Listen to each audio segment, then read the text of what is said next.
हरे कृष्ण कृष्ण कृष्ण हरे हरे, हरे राम राम राम हरे हरे। जय राधा माधव कुंज बिहारी, जय राधा माधव कुंज बिहारी, जय गोपीजन वल्लभ गिरिवरधारी, जय गोपीजन वल्लभ गिरिवरधारी।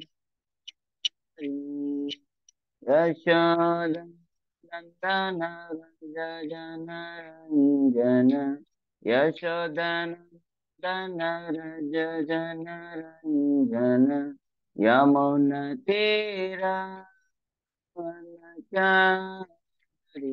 यमुनतीरावनचारि, यमुनतीरावनचारि।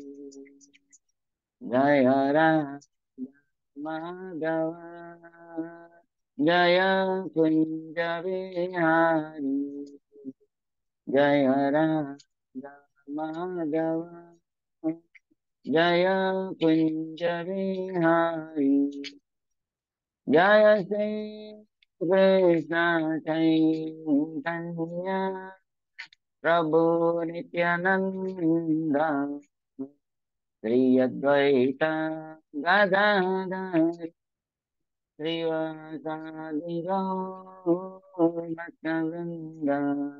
जय श्री कृष्ण चैतन्य प्रभु नित्यानंद, श्री अद्वैत गदाधर श्रीवासादि गौरभक्तवृंद।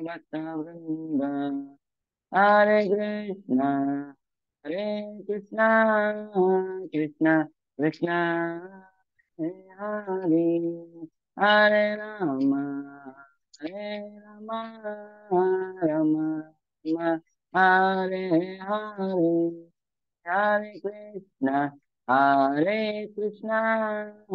कृष्णा कृष्णा हरे हरे, हरे राम राम राम हरे हरे कृष्णा कृष्णा कृष्णा हरे हरे, हरे राम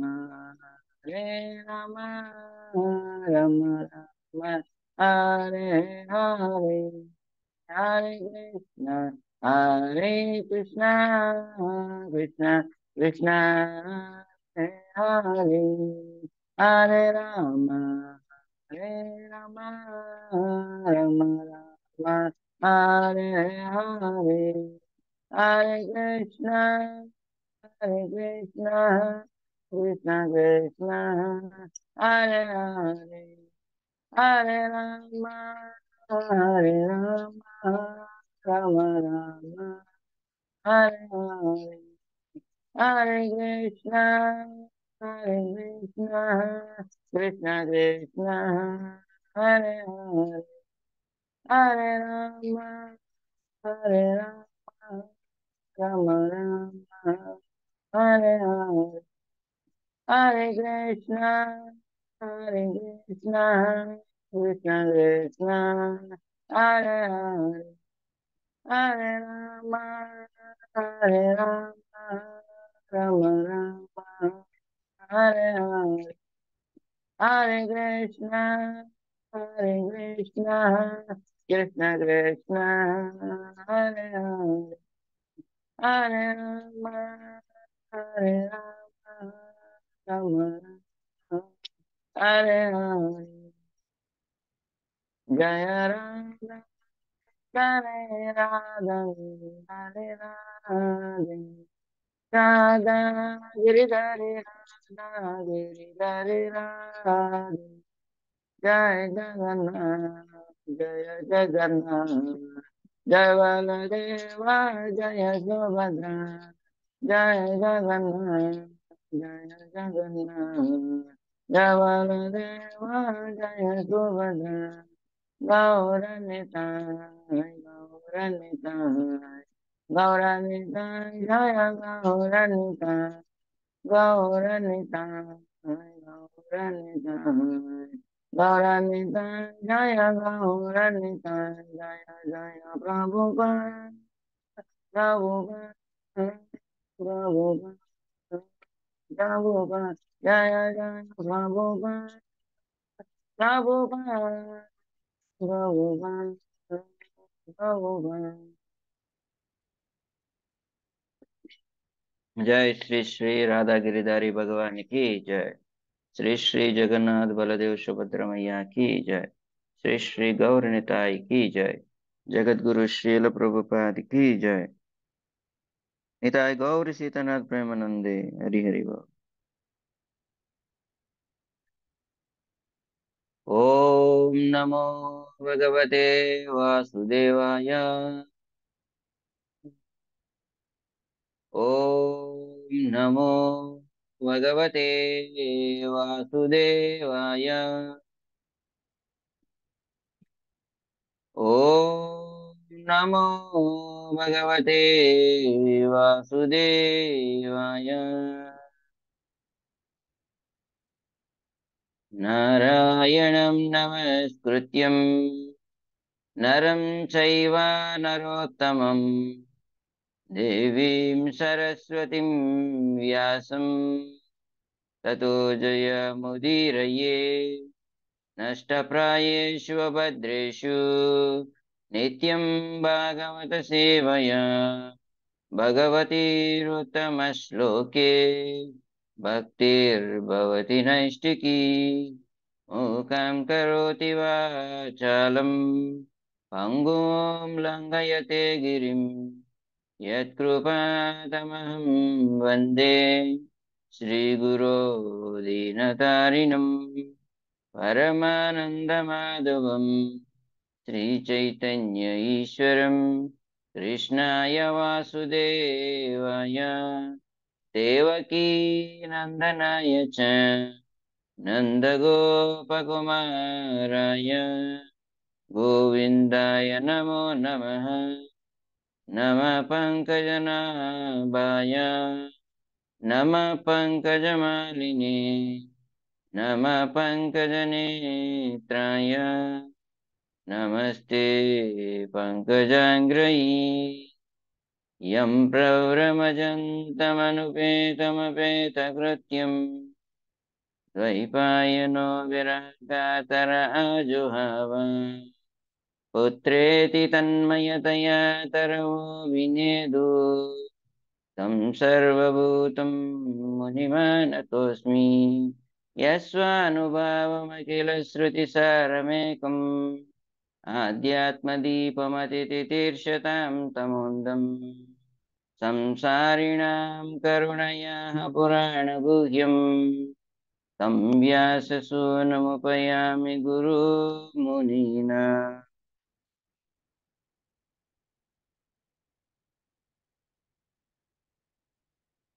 హరే కృష్ణ. భాగవత రత్నాకర తరగతికి ఇచ్చేసిన భక్త బృందం అందరికీ కూడా స్వాగతం. అయితే ఈ భాగవత రత్నాకర తరగతిలో మనం భాగవతం యొక్క విస్తారమైనటువంటి వివరణ చెప్పుకుంటున్నాం. అయితే భాగవతాన్ని ఎంతో మంది వక్తలు అనేక రకాలైనటువంటి రూపాల్లో అనేకమైనటువంటి రీతులుగా వర్ణించేటటువంటి పరిస్థితి ఉన్నది. అయితే ఎవరు ఎంత భాగవతం గురించి వర్ణించిన ఆ భాగవతం అనేటటువంటిది అంతమయ్యేది కాదు, పూర్తయ్యేది కాదు. ఎందుకు అని అంటే భాగవతం ఒక సాగరం. ఈ భాగవతం ఎంత చెప్పుకుంటే దాని యొక్క వర్ణన అంత పెరుగుతుందంట, దాని యొక్క యశస్సు మహిమ వైభవం అంత పెరుగుతుంది అంట. అందుకనే ఆదిలో గాని మీరు గమనించినట్లయితే సృష్టి ఆరంభంలో భగవంతుడు ఈ సమస్త సృష్టి చేసిన తర్వాత ఈ సృష్టిలోకి ప్రవేశించినటువంటి తొలి జీవి అయినటువంటి బ్రహ్మదేవునికి దివ్య జ్ఞానాన్ని ఉపదేశించాడు. ఉపదేశించి ఆ భగవంతుడు 4 శ్లోకాల్లో భాగవతం మొత్తాన్ని కూడా వివరించి చెప్పుకొచ్చాడు. అలా చెప్పినటువంటి ఆ భాగవతం కొన్ కొన్ని మిలియన్ శ్లోకాలుగా సమస్తమైనటువంటి బ్రహ్మాండానికి అందించబడింది. అదే 4 శ్లోకాలు. చతుశ్లోకి భాగవతం అని చెబుతారు. ద్వితీయ స్కందంలో మనకి వస్తుంది ఈ చతుశ్లోకి భాగవతం. అయితే ఈ 4 శ్లోకాలని మరింత విస్తారంగా సమస్తమైనటువంటి బ్రహ్మాండానికి కొన్ని మిలియన్ శ్లోకాలుగా అందించారు. తర్వాత కలియుగ జనుల యొక్క నిర్దేశార్థం, కలియుగ జనుల యొక్క భక్తి సిద్ధ్యర్థం ఈ భాగవతం 18,000 శ్లోకాలుగా 12 సంపుటాలుగా అందించబడింది. ఇటువంటి భాగవతాన్ని ఎవరు ఎంత చెప్పుకున్నా తక్కువే. కొంతమంది ఒక అర్ధగంటలో భాగవతం ఇది అని చెబుతారు. ఇంకొంతమంది భాగవతాన్ని ఒక గంట పాటు చెప్పి భాగవతం గంటలో పూర్తి చేసేటటువంటి ఒక వెసులుబాటు పూర్తి చేసామని చెప్పి మాట్లాడతారు. ఇంకొంతమంది ఒక నెల సమయం పెట్టుకొని భాగవతం పు అధ్యయనం పూర్తి చేద్దాం అని చెప్పి మాట్లాడతారు. ఇంకొంతమంది సంవత్సరం, ఇంకొంతమంది 2 సంవత్సరాలు అని చెప్పి ఇట్లా ఒక టైమ్ పీరియడ్ పెట్టుకొని భాగవతాన్ని పూర్తి చెయ్యొచ్చు అనేటటువంటి ఒక ప్రతిపాదన తీసుకొస్తూ ఉంటుంటారు. ఎవరు ఎన్ని రకాలైనటువంటి ప్రతిపాదనలు తెచ్చినప్పటికీ ఈ భాగవతం అనేటటువంటిది పూర్తయ్యేది కాదు. ఈ భాగవతం ఏదో సమయం పెట్టుకొని కూర్చొని చర్చించేది కాదు. జీవితాంతం నిత్యం చర్చించేటటువంటిది, స్మరించేటటువంటిది, కీర్తించేటటువంటిది. అంటే భాగవత చర్చ మనం ప్రారంభించిన ఎలాగైతే ప్రారంభించామో అలానే ఉంటుంది గాని భాగవత చర్చ అనేటటువంటిది ఎప్పటికీ పూర్తి కాదు. ఎంత భాగవతాన్ని చర్చించినా ఆ భాగవతంలో ఉండేటటువంటి మధురిమ ఇంకా పెరుగుతుంది, ఇంకా పెరుగుతుంది.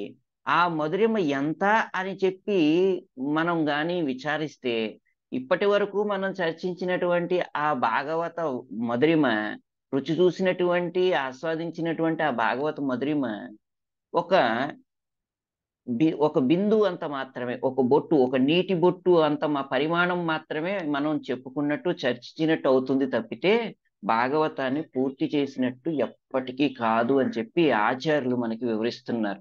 అందుకని భాగవత చర్చ ఎప్పటికీ పూర్తయ్యేది కాదు. భాగవత చర్చ జీవితాంతం కొనసాగేది.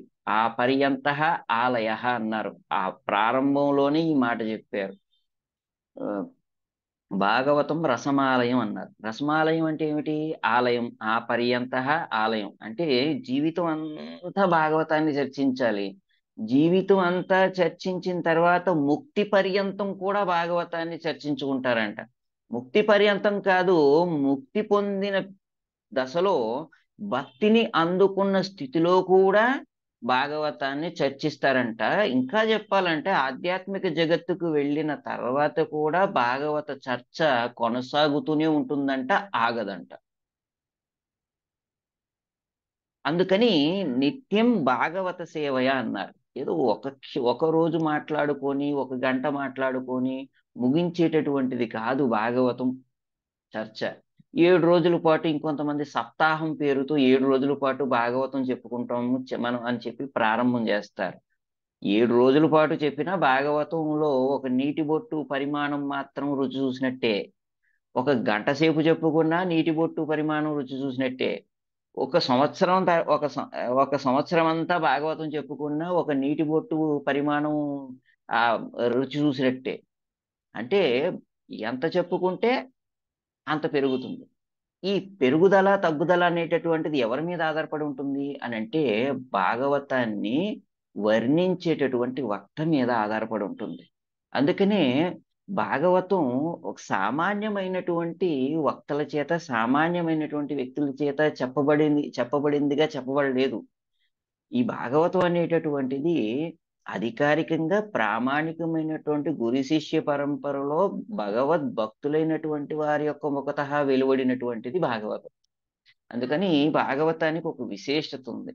నిర్మత్సరాణం శతం, పూర్తిగా అసూయ నుండి విడువడినటువంటి భగవద్భక్తులున్నారు కదా! ఆ భగవద్భక్తుల యొక్క ముఖతః వెలువడినటువంటిది ఈ భాగవతం. అందుకని ఈ భాగవతానికి అధికారం కూడా ఆ కృష్ణ భక్తులకి అందించాడు గాని భగవంతుడు కృష్ణుడు అన్యులకి ఎవరికీ అందించలేదు. భాగవతాన్ని మొట్టమొదట తన ప్రియ భక్తుడైనటువంటి భాగవతుడికి బ్రహ్మదేవుడికి ఉపదేశం చేశాడు.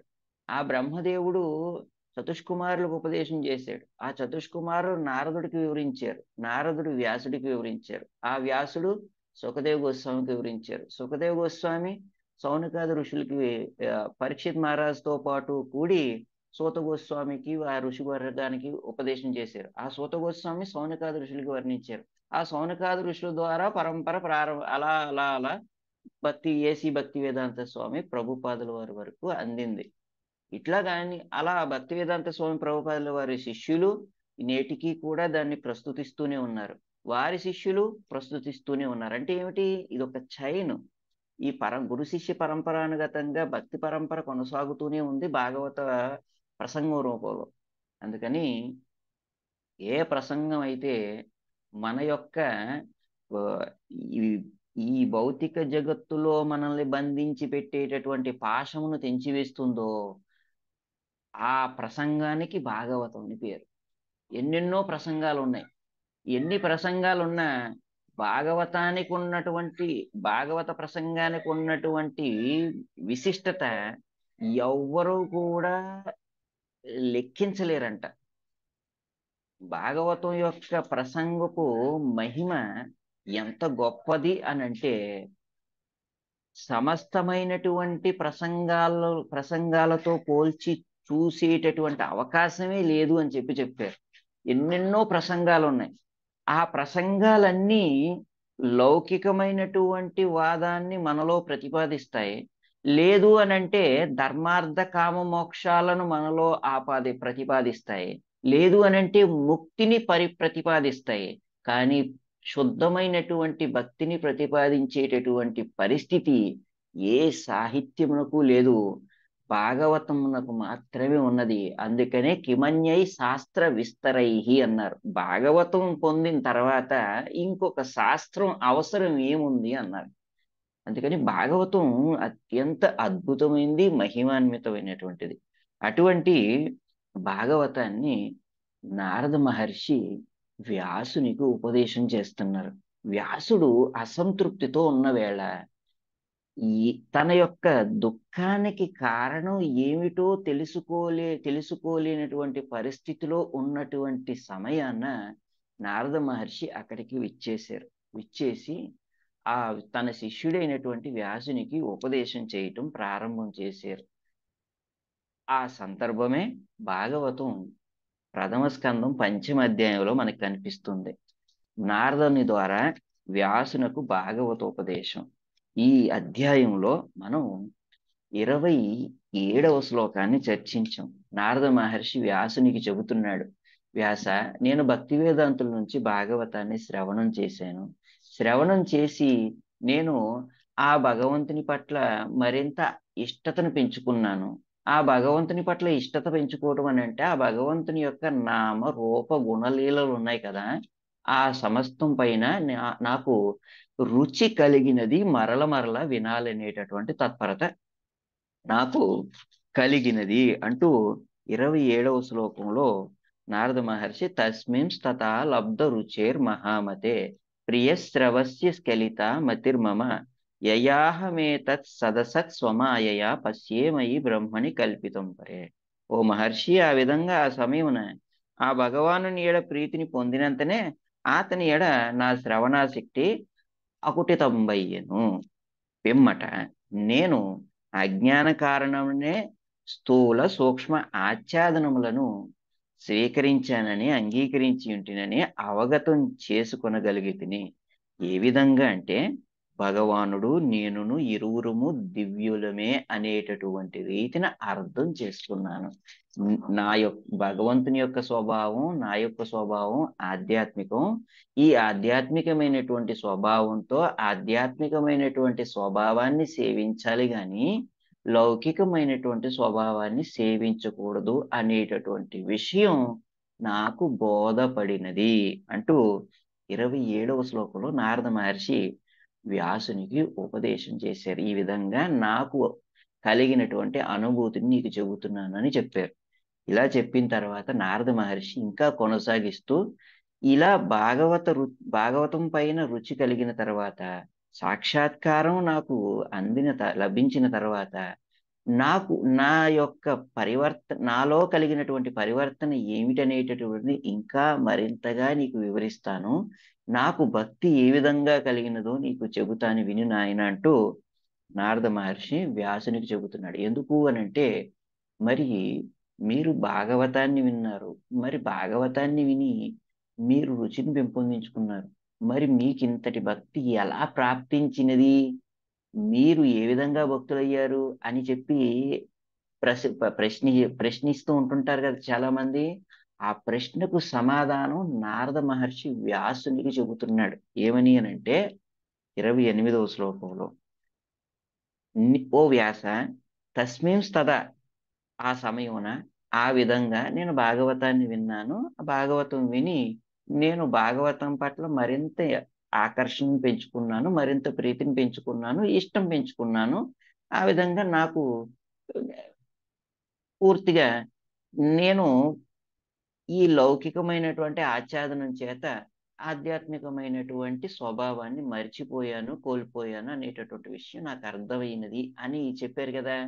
ఇప్పుడు ఏ సమయం, ఎప్పుడు అనేటటువంటి విషయాన్ని ప్రస్తుతిస్తూ ప్రారంభం చేశారు. ఆ విధంగా నేను విన్నానన్నాను గదా! ఏ సమయంలో విన్నానో మరలా నీకు చెబుతున్నానని రెండోసారి చెబుతున్నారు. ప్రారంభంలో చెప్పారు ఒకసారి. చాతుర్మాస సమయంలో నేను ఈ విధంగా భక్తి వేదాంతుల యొక్క సమక్షంలో చేరాను. ఆ భక్తి వేదాంతుల్ని సేవించేటటువంటి మహద్భాగ్యం పొందాను. ఆ మహద్భాగ్యం పొందిన తర్వాత వారి యొక్క కృపాదృష్టికి పాత్రుడయ్యాను. కృపాదృష్టికి పాత్రుడైన తర్వాత వారి యొక్క ఉచ్చిష్టను అందుకున్నాను. వారి యొక్క ఉచ్చిష్టను అందుకున్న తర్వాత నాకు దివ్యమైనటువంటి సాక్షాత్కారం కలిగింది. నా చేతన పవిత్రమైనది అని చెప్పి మాట్లాడుకున్నారు. చెప్పారు. వివరించారు. ఇలా చెప్పిన తర్వాత మరలా రెండవసారి చెబుతున్నారు. ఏ సమయం అనేటటువంటిది నీకు మరలా చెబుతున్నాను వ్యాస అంటూ ఇత్తం శరాత్ శరాత్ ప్రావృషికా వృతూ హరే. ఆ విధముగా ఆ విధంగా శరదృతువు కాలంలో నేను శ్రీకృష్ణ భగవాన్ గురించి ఎ నేను విన్నాను. వినేటటువంటి అవకాశం నేను పొందాను. నిత్యంగా ఒకసారి కాదు, 2 సార్లు కాదు. విశృణ్వతో మేనుసవం యశోమలం. ఆ అమలమైనటువంటి ఆ కృష్ణుని యొక్క యశోకీర్తనాన్ని నిత్యంగా వినేటటువంటి మహద్భాగ్యాన్ని నేను పొందాను. ఎవరి ద్వారా పొందాను? సంకీర్త్యమానం మునిభిర్మహాత్మభిః. మహాత్ములైనటువంటి మునులు సంపూర్ణంగా చేసినటువంటి కీర్తనను నేను విన్నాను. అలా వినగానే నాకు ఏమి జరిగినది? నాలో ఏమి మార్పు జరిగినదో నీకు చెబుతాను విను అంటూ నారదుడు అంటాడు. భక్తి ప్రవృత్తాత్మ రజస్తమోపహ. నాయందు కృష్ణుని పట్ల భక్తియుత సేవ ఉత్పన్నమైనది. నిద్రాణంగా ఉన్నటువంటి కృష్ణ చైతన్యం జాగృతమైంది. అంతటితో రజస్తమోపహ, నాలో ఉన్నటువంటి రజస్తమో గుణ ప్రభావం ఉంది కదా, ఈ ఆచ్ఛాదనాలన్నీ కూడా సంపూర్ణంగా నా నుండి అంతరించిపోయినాయి, తొలగిపోయినాయి అని చెబుతూ నారద మహర్షి వ్యాసుడితో అంటున్నారు.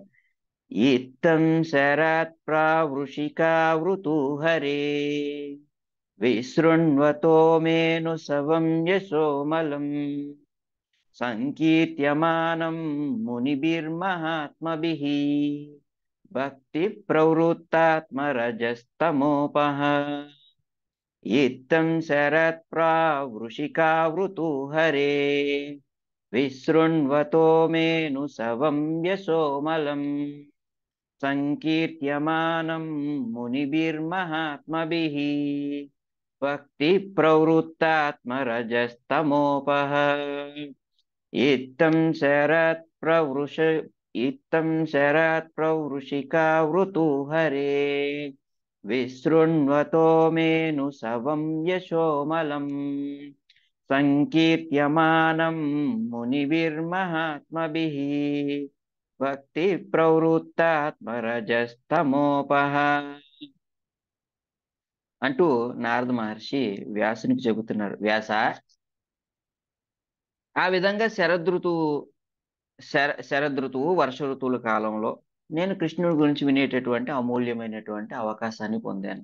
ఆ కృష్ణుని యొక్క కీర్తన ఎట్లాంటిది అని అంటే అమలమైనటువంటిది. అమలమైనటువంటి యశో కీర్తన ఒకసారి కాదు, నిత్యంగా శ్రవణం చేశాను నేను. ఏదో 1 గంట 2 గంటలు లేదంటే ఒక రోజు చేసి ఆపేయలేదు. ప్రతి నిత్యం నేను శ్రవణం చేస్తూనే ఉన్నాను. ఎందుకు అనంటే అక్కడికి విచ్చేసినటువంటి వారు మహాత్ములైనటువంటి మునులు. ఆ మహాత్ములైనటువంటి మునులు సంపూర్ణంగా కృష్ణుని గురించి కీర్తించేటటువంటి సామర్థ్యం కలిగిన వారు గనక వారి యొక్క సమయాన్ని వ్యర్థం చేయకుండా వారి యొక్క సమస్తమైనటువంటి సాంగత్య సమక్షాన్ని నేను అనుభవించటం కోసం, ఆ సాంగత్యం యొక్క ప్రయోజనాన్ని అందుకోవటం కోసం సంపూర్ణంగా కృష్ణుణ్ణి కీర్తించేటటువంటి ఆ మహామునుల నుండి నేను ఆ కృష్ణుడి గురించి శ్రవణం చేశాను నిత్యంగా. వారి యొక్క సమయాన్ని వ్యర్థం చేయలేదు. నా సమయాన్ని నేను వ్యర్థం చేసుకోలేదు. ఇలా చేసుకోకుండా నేను వారి నుండి నిరంతరంగా విన్నాను. అందువలన భక్తి ప్రవృత్తాత్మ, నా సహజ స్వభావమైనటువంటి కృష్ణ భక్తి నాలో తిరిగి మరలా జాగృతమైనది. అంతటితో రజస్తమోపహ, రజస్తమస్సుల యొక్క ఆచ్ఛాదనం సంపూర్ణంగా నా నుండి తొలగినవి. నాలోనున్నటువంటి రజస్తమస్సులు అంతరించిపోయినవి అంటూ నారద మహర్షి వ్యాసునికి చెబుతున్నారు. చెబుతూ ఇత్తం సరాత్ ప్రావృషికావృతూ హరే విశృణ్వతో మేను సవం యశోమలం సంకీర్త్యమానం మునిభిర్మహాత్మభిః భక్తి ప్రవృత్తాత్మ రజస్తమోపహ అని చెప్పారు. భావం భాష్యం చెప్పింది అభయ చరణారవింద భక్తి వేదాంత స్వామి ప్రభుపాద్. జై శ్రీల ప్రభుపాద్. భావం ఆ విధముగా శరద్ శరద్వర్ష ఋతువులు రెండింటి యందును మహాత్ములైన ఆ మునులు నిత్యం వనరించిన శ్రీకృష్ణ భగవానుని అమల యశో కీర్తనమును ఆకర్ణించుటకు అవకాశం పొందితిని. ఆ రీతిగా భక్తియుత సేవ నా యందు ఉత్పన్నమైనంతనే రజస్తమో గుణముల ఆచ్ఛాదనములు సంపూర్ణంగా అంతరించినవి. భాష్యం. శ్రీకృష్ణ భగవానుని ప్రేమయుక్త సేవ అనునది ప్రతి జీవికిని సహజ లక్షణము వంటిది. అటువంటి సహజ స్వభావము సర్వుల యందును నిక్షిప్తమై ఉన్నను భౌతిక ప్రకృతి యొక్క సంగత్వ కారణముగా రజస్తమో గుణములు ఆ దానిని హృదయమునందు అనంతకాలముగా మరుగుపరుచుచున్నవి. కానీ భగవత్ కరుణచే మరియు మహాత్ములైన భక్తుల కరుణచే మనుజుడు విశుద్ధ భక్తుల సాంగత్యమును పొంది శ్రీకృష్ణ భగవానుని అమలమైన కీర్తనమును శ్రవణం చేయగలిగిన అవకాశం పొందినచో భక్తియుత సేవ అనునది నది వలె ప్రవహింపగలదు. సముద్రమును చేరునంత వరకు నదీ ప్రవాహము అకుంఠితముగా సాగిడి రీతి దివ్యమైన భగవత్ ప్రేమ అనేది అంతిమ గమ్యమును చేరునంత వరకు శుద్ధ భక్తుల సాంగత్యం ద్వారా కలిగడి భక్తి ప్రవాహము నిరంతరం కొనసాగగలదు. అట్టి భక్తి ప్రవాహము ఎన్నడూనూ ఆగదు. పైగా ఆ ప్రవాహపు ఒరవడి క్రమముగా అవధి లేకుండా వృద్ధి కాగలదు. అటువంటి భక్తియుత సేవా ప్రవాహము అత్యంత ప్రభావపూర్ణమైనందున దానిని గాంచువారు కూడా రజస్తమో గుణ ప్రభావము నుండి ముక్తులు కాగలరు. ఆ విధముగా రజస్తమో గుణములు తొలగినంతనే జీవుడు తన సహజ స్థితి యందు నెలకొనిన వాడై ముక్తుడు కాగలడు. శ్లోకం చర్చించే ముందు మంగళాచరణం చేసి చర్చిస్తాం. ఓ అజ్ఞానతిమిరంధస్య జ్ఞానాంజనశలాకయా చక్షురున్మిలితం యేన తస్మై శ్రీగురవే నమః. శ్రీచైతన్యమనోభీష్టం స్థాపితం యేన భూతలే స్వయం రూప కదా మह्यं దదాతి స్వపదాంతికం. వందేహం శ్రీగురో శ్రీయుతపదకమలం శ్రీగురున్ వైష్ణవాంశ్చ శ్రీరూపం సాగ్రజాతం సహగణ రఘునాథాన్వితం తం సజీవం సాద్వైతం సావధూతం పరిజనసహితం కృష్ణచైతన్యదేవం శ్రీరాధా కృష్ణపాదాన్ సహగణలలితా శ్రీవిశాఖాన్వితాంశ్చ నమా ఓం విష్ణుపాదాయ కృష్ణపృష్ఠాయ భూతలే శ్రీమతే భక్తివేదాంత స్వామిన్నితి నామినే నమస్తే సారస్వతే దేవే గౌరవాణి ప్రచారిణి నిర్విశేష శూన్యవాది పాశ్చాత్యదేశతారిణి నమో మహావధన్యాయ కృష్ణ ప్రేమ ప్రదాయతే కృష్ణాయ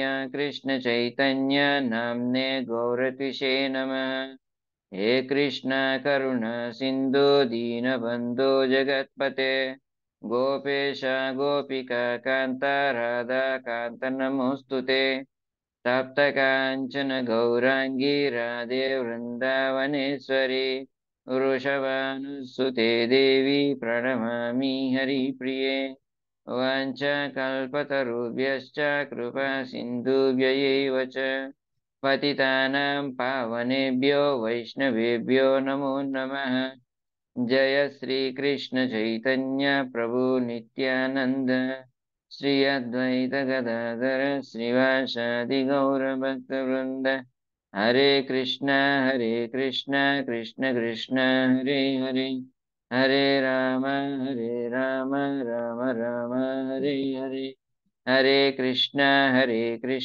కృష్ణ కృష్ణ హరే హరే హరే రామ రామ రామ హరే హరే హరే కృష్ణ కృష్ణ కృష్ణ హరే హరే హరే రామ రామ రామ హరే హరే.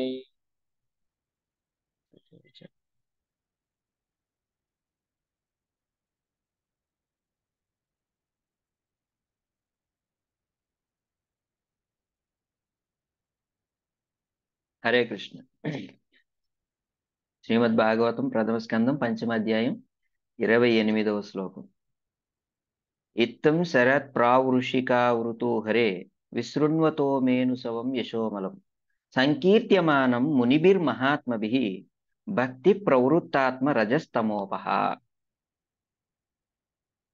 ఆ విధముగా శరద్వర్ష ఋతువులు రెండింటి యందును మహాత్ములైన ఆ మునులు నిత్యము వనరించిన శ్రీకృష్ణ భగవానుని అమల యశో కీర్తనమును శ్రవణం చేయుటకు అవకాశం పొందితిని. ఆ విధముగా భక్తియుత సేవ నా యందు ఉత్పన్నమైనంతనే రజస్తమో గుణముల ఆచ్ఛాదనములు సంపూర్ణంగా అంతరించినవి. చాలా అద్భుతమైనటువంటి ప్రసంగం ఇది. నారద మహర్షి వ్యాసునికి చేస్తున్నారు.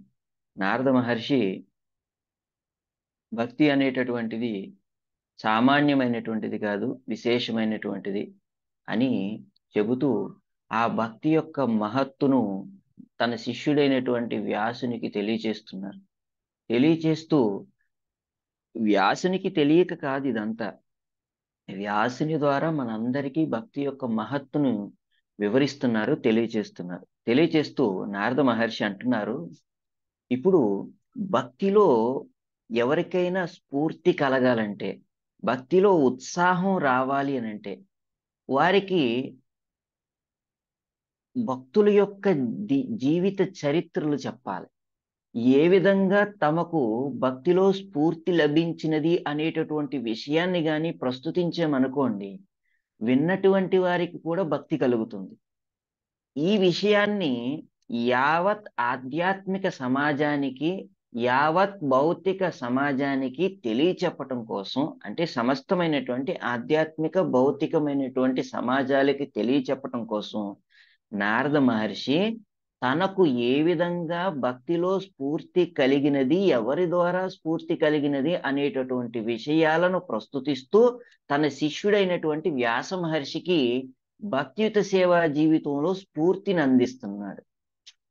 ఇలా స్ఫూర్తిని అందిస్తూ శిష్యుడికి ఆధ్యాత్మిక గురువు యొక్క యథార్థమైనటువంటి కార్యం ఏమిటనేటటువంటిది సమస్తమైనటువంటి ఆధ్యాత్మిక గురువులకు ఉపదేశం చేస్తున్నాడు. ఆధ్యాత్మిక గురువు యొక్క ఏకైక కార్యం ప్రతి ఒక్క శిష్యుల్లోని అంతర్గతంగా ఉన్నటువంటి కృష్ణ చైతన్యాన్ని మేల్కొల్పాలి. మేల్కొల్పి ఆ కృష్ణ చైతన్యంలో వాళ్ళకి స్ఫూర్తిని అందించాలి. ఆ స్ఫూర్తి అందుకున్నటువంటి వారిని భక్తియుత సేవా జీవితంలోనే నియుక్తం చెయ్యాలి. ఇది ఆధ్యాత్మిక గురువు యొక్క కార్యం. మరి శిష్యుని యొక్క కార్యం ఏమిటి? వ్యాసుని ద్వారా మనకు తెలుస్తుంది. ఆధ్యాత్మిక గురువు ఈ విధంగా పరితపించినప్పుడు ఆ పరితపనను అర్థం చేసుకొని శిష్యులు ఏం చెయ్యాలి? ఆధ్యాత్మిక తత్పరతను అందుకునేటటువంటి దిశగా ఆధ్యాత్మిక గురువు యొక్క ఉపదేశాన్ని శ్రద్ధగా భక్తితో ఆలకించాలి. ఈ పని వ్యాస మహర్షి చేశారు కనుకనే అతని జీవితంలో ఉన్నటువంటి సమస్తమైనటువంటి అసంతృప్తులు తొలగిని అతని యొక్క అసంతృప్తికి కారణం ఏమిటో తెలుసుకోగలిగేటటువంటి పరిస్థితి ఏర్పడినది. అలా ఏర్పడి పరిష్కార మార్గం కూడా పొందటం జరిగింది. ఆ పరిష్కార మార్గమే శ్రీమద్ భాగవత కథాశ్రవణం. ఆ శ్రీమద్ భాగవత కథాశ్రవణం నారద మహర్షి ద్వారా వ్యాస మహర్షి చేస్తున్నాడు ఈ రోజున. ఈ యొక్క అవకాశం కల్పించింది ఎవరు? భగవంతుని యొక్క ప్రియ భక్తుడైనటువంటి నారద మహర్షి కల్పిస్తున్నాడు. కల్పిస్తూ ఏం చెబుతున్నారు? నారద మహర్షి తనకు ఏ విధముగా భక్తి కలిగిందో వివరిస్తూ వ్యాసునికి తన జీవిత వృత్తాంతాన్ని చెబుతున్నటువంటి సందర్భం ఇప్పుడు మనకి భాగవతం ప్రథమ స్కందంలో 4, 5, 6 అధ్యాయాల్లో మనకి కనిపిస్తుంది. ముఖ్యంగా 4వ అధ్యాయంలో తనకు ఏ విధంగా స్ఫూర్తి కలిగినదో పరిచయం చేశారు. తర్వాత 5వ అధ్యాయంలో తనకు ఏ విధంగా స్ఫూర్తి కలిగినదో ఏ ఉపదేశం ఆలకిస్తే తనకు స్ఫూర్తి కలిగినదో తెలియజేస్తూ ఉపదేశం చేసి ఆ ఉపదేశం వెనక ఆంతర్యాన్ని రహస్యాన్ని వివరిస్తూ భాగవతం సర్వోత్కృష్టమైనటువంటిది. ఆ భాగవతం నీవు చెప్పినట్లయితే నీవు కీర్తించినట్లయితే నీ యొక్క సకలమైనటువంటి అసంతృప్తులు దూరమై సంతృప్తి నీకు కలుగుతుంది. నీ దుఃఖం తొలగుతుంది. ఎందుకు? శోక మోహ భయాపహాహ. శోకమును మోహమును భయమును మూడింటిని తొలగించేటటువంటిది భాగవతం. అందుకని ఆ కృష్ణుని యొక్క దివ్యమైనటువంటి నామ రూప గుణలీలలతో నిండినటువంటి ఆ భాగవతాన్ని నీవు మరల పదే పదే కీర్తించాలి. అలా కీర్తిస్తే నీ యొక్క అసంతృప్తి తొలగి సంతృప్తి నీకు కలుగుతుంది అనేటటువంటి ఉపదేశం చేసినటువంటి సందర్భం 5వ అధ్యాయంలో మనకు కనిపిస్తుంది. ఎలా ఉంది ఈ సందర్భం అని అంటే ప్రారంభంలో మనం చెప్పుకున్నాం. అసంతృప్తితో ఉన్నటువంటి వేళ తన శిష్యుని యొక్క అసంతృప్తిని తొలగించటం కోసం ఆ శిష్యుని యొక్క సందిగ్ధావస్థను అంతటినీ కూడా తొలగించి స్పష్టతను అందించేటటువంటి దివ్యమైనటువంటి ఉపదేశాన్ని చేయటం కోసం నారద మహర్షి ప్రత్యక్షమయ్యారు. ఎందుకు ప్రత్యక్షమయ్యారు అని అంటే తన శిష్యుడైనటువంటి వ్యాసుడు తన యొక్క దుఃఖానికి తన యొక్క అసంతృప్తికి కారణం ఏమిటో తెలుసుకోలేకపోతున్నాడు. తెలుసుకోలేక నా యొక్క దుఃఖాన్ని నా యొక్క అసంతృప్తికి కారణాన్ని తెలిసినటువంటి వారు మా ఆధ్యాత్మిక గురువు తప్ప ఇంకెవ్వరూ కాదు. కాబట్టి మా ఆధ్యాత్మిక గురువు గారే నా యొక్క శోకాన్ని దుఃఖాన్ని తొలగించాలి అని చెప్పి గురువును గాఢంగా ధ్యానం చేస్తున్నాడు. శిష్యుడైనటువంటి వ్యాసుడు తన గురువైనటువంటి నారద మహర్షిని ధ్యానించాడు. ధ్యానించినంతనే నారద మహర్షి ప్రత్యక్షమైతే ఆ నారద మహర్షిని కలిశాడు. కలిసిన తర్వాత ఆ నారద మహర్షిని శిష్యుడైనటువంటి వ్యాసుడు సేవించాడు. సేవించిన తర్వాత గురువు గారు చేసినటువంటి దండనను స్వీకరించారు వినయంగా. గురువు గారు మీరు చెప్పింది నిజమే, జుగుప్సితం అని చెప్పి మాట్లాడాడు నారద మహర్షి. నీవు చేసినటువంటిది ఈ పిచ్చి పని నాయన. ధర్మార్థ కామ మోక్షాల గురించి నుంచి జనాలని భక్తికి దూరం చేసేసావు నువ్వు. భక్తిని అందించేటటువంటి ఉపదేశం భాగవతం. భాగవతం నువ్వు రచించు అనేటటువంటి ఉపదేశం చేయటం కోసం జుగుప్సితం నీవు చేసినటువంటి రచనలన్నీ కూడా వ్యర్థం అయిపోయినాయి, వృధా ప్రయాస అని చెప్పి మాట్లాడాడండి. ఇలా మాట్లాడిన తర్వాత ఏమంటారు గురువు గారు మీరు? నేను చేసినటువంటిది తప్పంటారా? ఏ విధంగా తప్పంటారు అని సవాల్ విసరలేదు. గురువు గారు చెప్పినటువంటి విషయం శిష్యుడికి అర్థమయ్యింది. అర్థమయ్యి వెంటనే అన్నారు, నిజమే గురువు గారు మీరు అన్నది, నా తప్పిదమే ఇది అని చెప్పి అంగీకరించాడు. గురువు గారు చేసినటువంటి దండనను స్వీకరించాడు. ఎప్పుడైతే స్వీకరించాడో, నేను తుచ్చుణ్ణి, హీనుణ్ణి, అల్పుణ్ణి అని నమ్రమైనటువంటి మాటలు మాట్లాడుతుంటుంటే వెంటనే, నాయన నిన్ను నువ్వు అంతగా తగ్గించుకోవద్దు, నీ యొక్క గొప్పతనం నీకు తెలియదంటూ మరలా వినయశీలుడైనటువంటి శిష్యుణ్ణి పరిపూర్ణమైనటువంటి ఆధ్యాత్మిక గురువు అయినటువంటి నారద మహర్షి ప్రశంసించటం ప్రారంభం చేశారు. అలా ప్రశంసిస్తూ ఉంటుంటే ఆ ప్రశంసలన్నింటినీ కూడా, ఈ ప్రశంస నాకు చెందినది కాదు గురువు గారు, ఈ ప్రశంసలన్నీ కూడా మీ వలన నాకు కలిగినాయి అని గురువు గారికి సమర్పిస్తున్నాడు. అంటే దండన మొట్టమొదట గురువు గారిని ధ్యానించాడు వ్యాస మహర్షి, తర్వాత గురువు గారిని కలిశాడు, తర్వాత గురువు గారిని సేవించాడు, తర్వాత గురువు గారు చేసినటువంటి దండనను స్వీకరించాడు. దండనను స్వీకరించిన తర్వాత గురువు గారు ప్రశంసిస్తే ఆ ప్రశంసని గురువు గారికి అర్పించేశాడు. గురువు గారికి అర్పించిన తర్వాత వెంటనే ఇటువంటి వాడు ఉపదేశం పొందటానికి యోగ్యుడని తలచి ఆధ్యాత్మిక గురువు అయినటువంటి నారద మహర్షి శిష్యుడైనటువంటి వ్యాసునికి ఉపదేశం చెయ్య సంకల్పం చేశాడు. చేసి ఉపదేశం చెయ్యటం ప్రారంభం చేశాడు.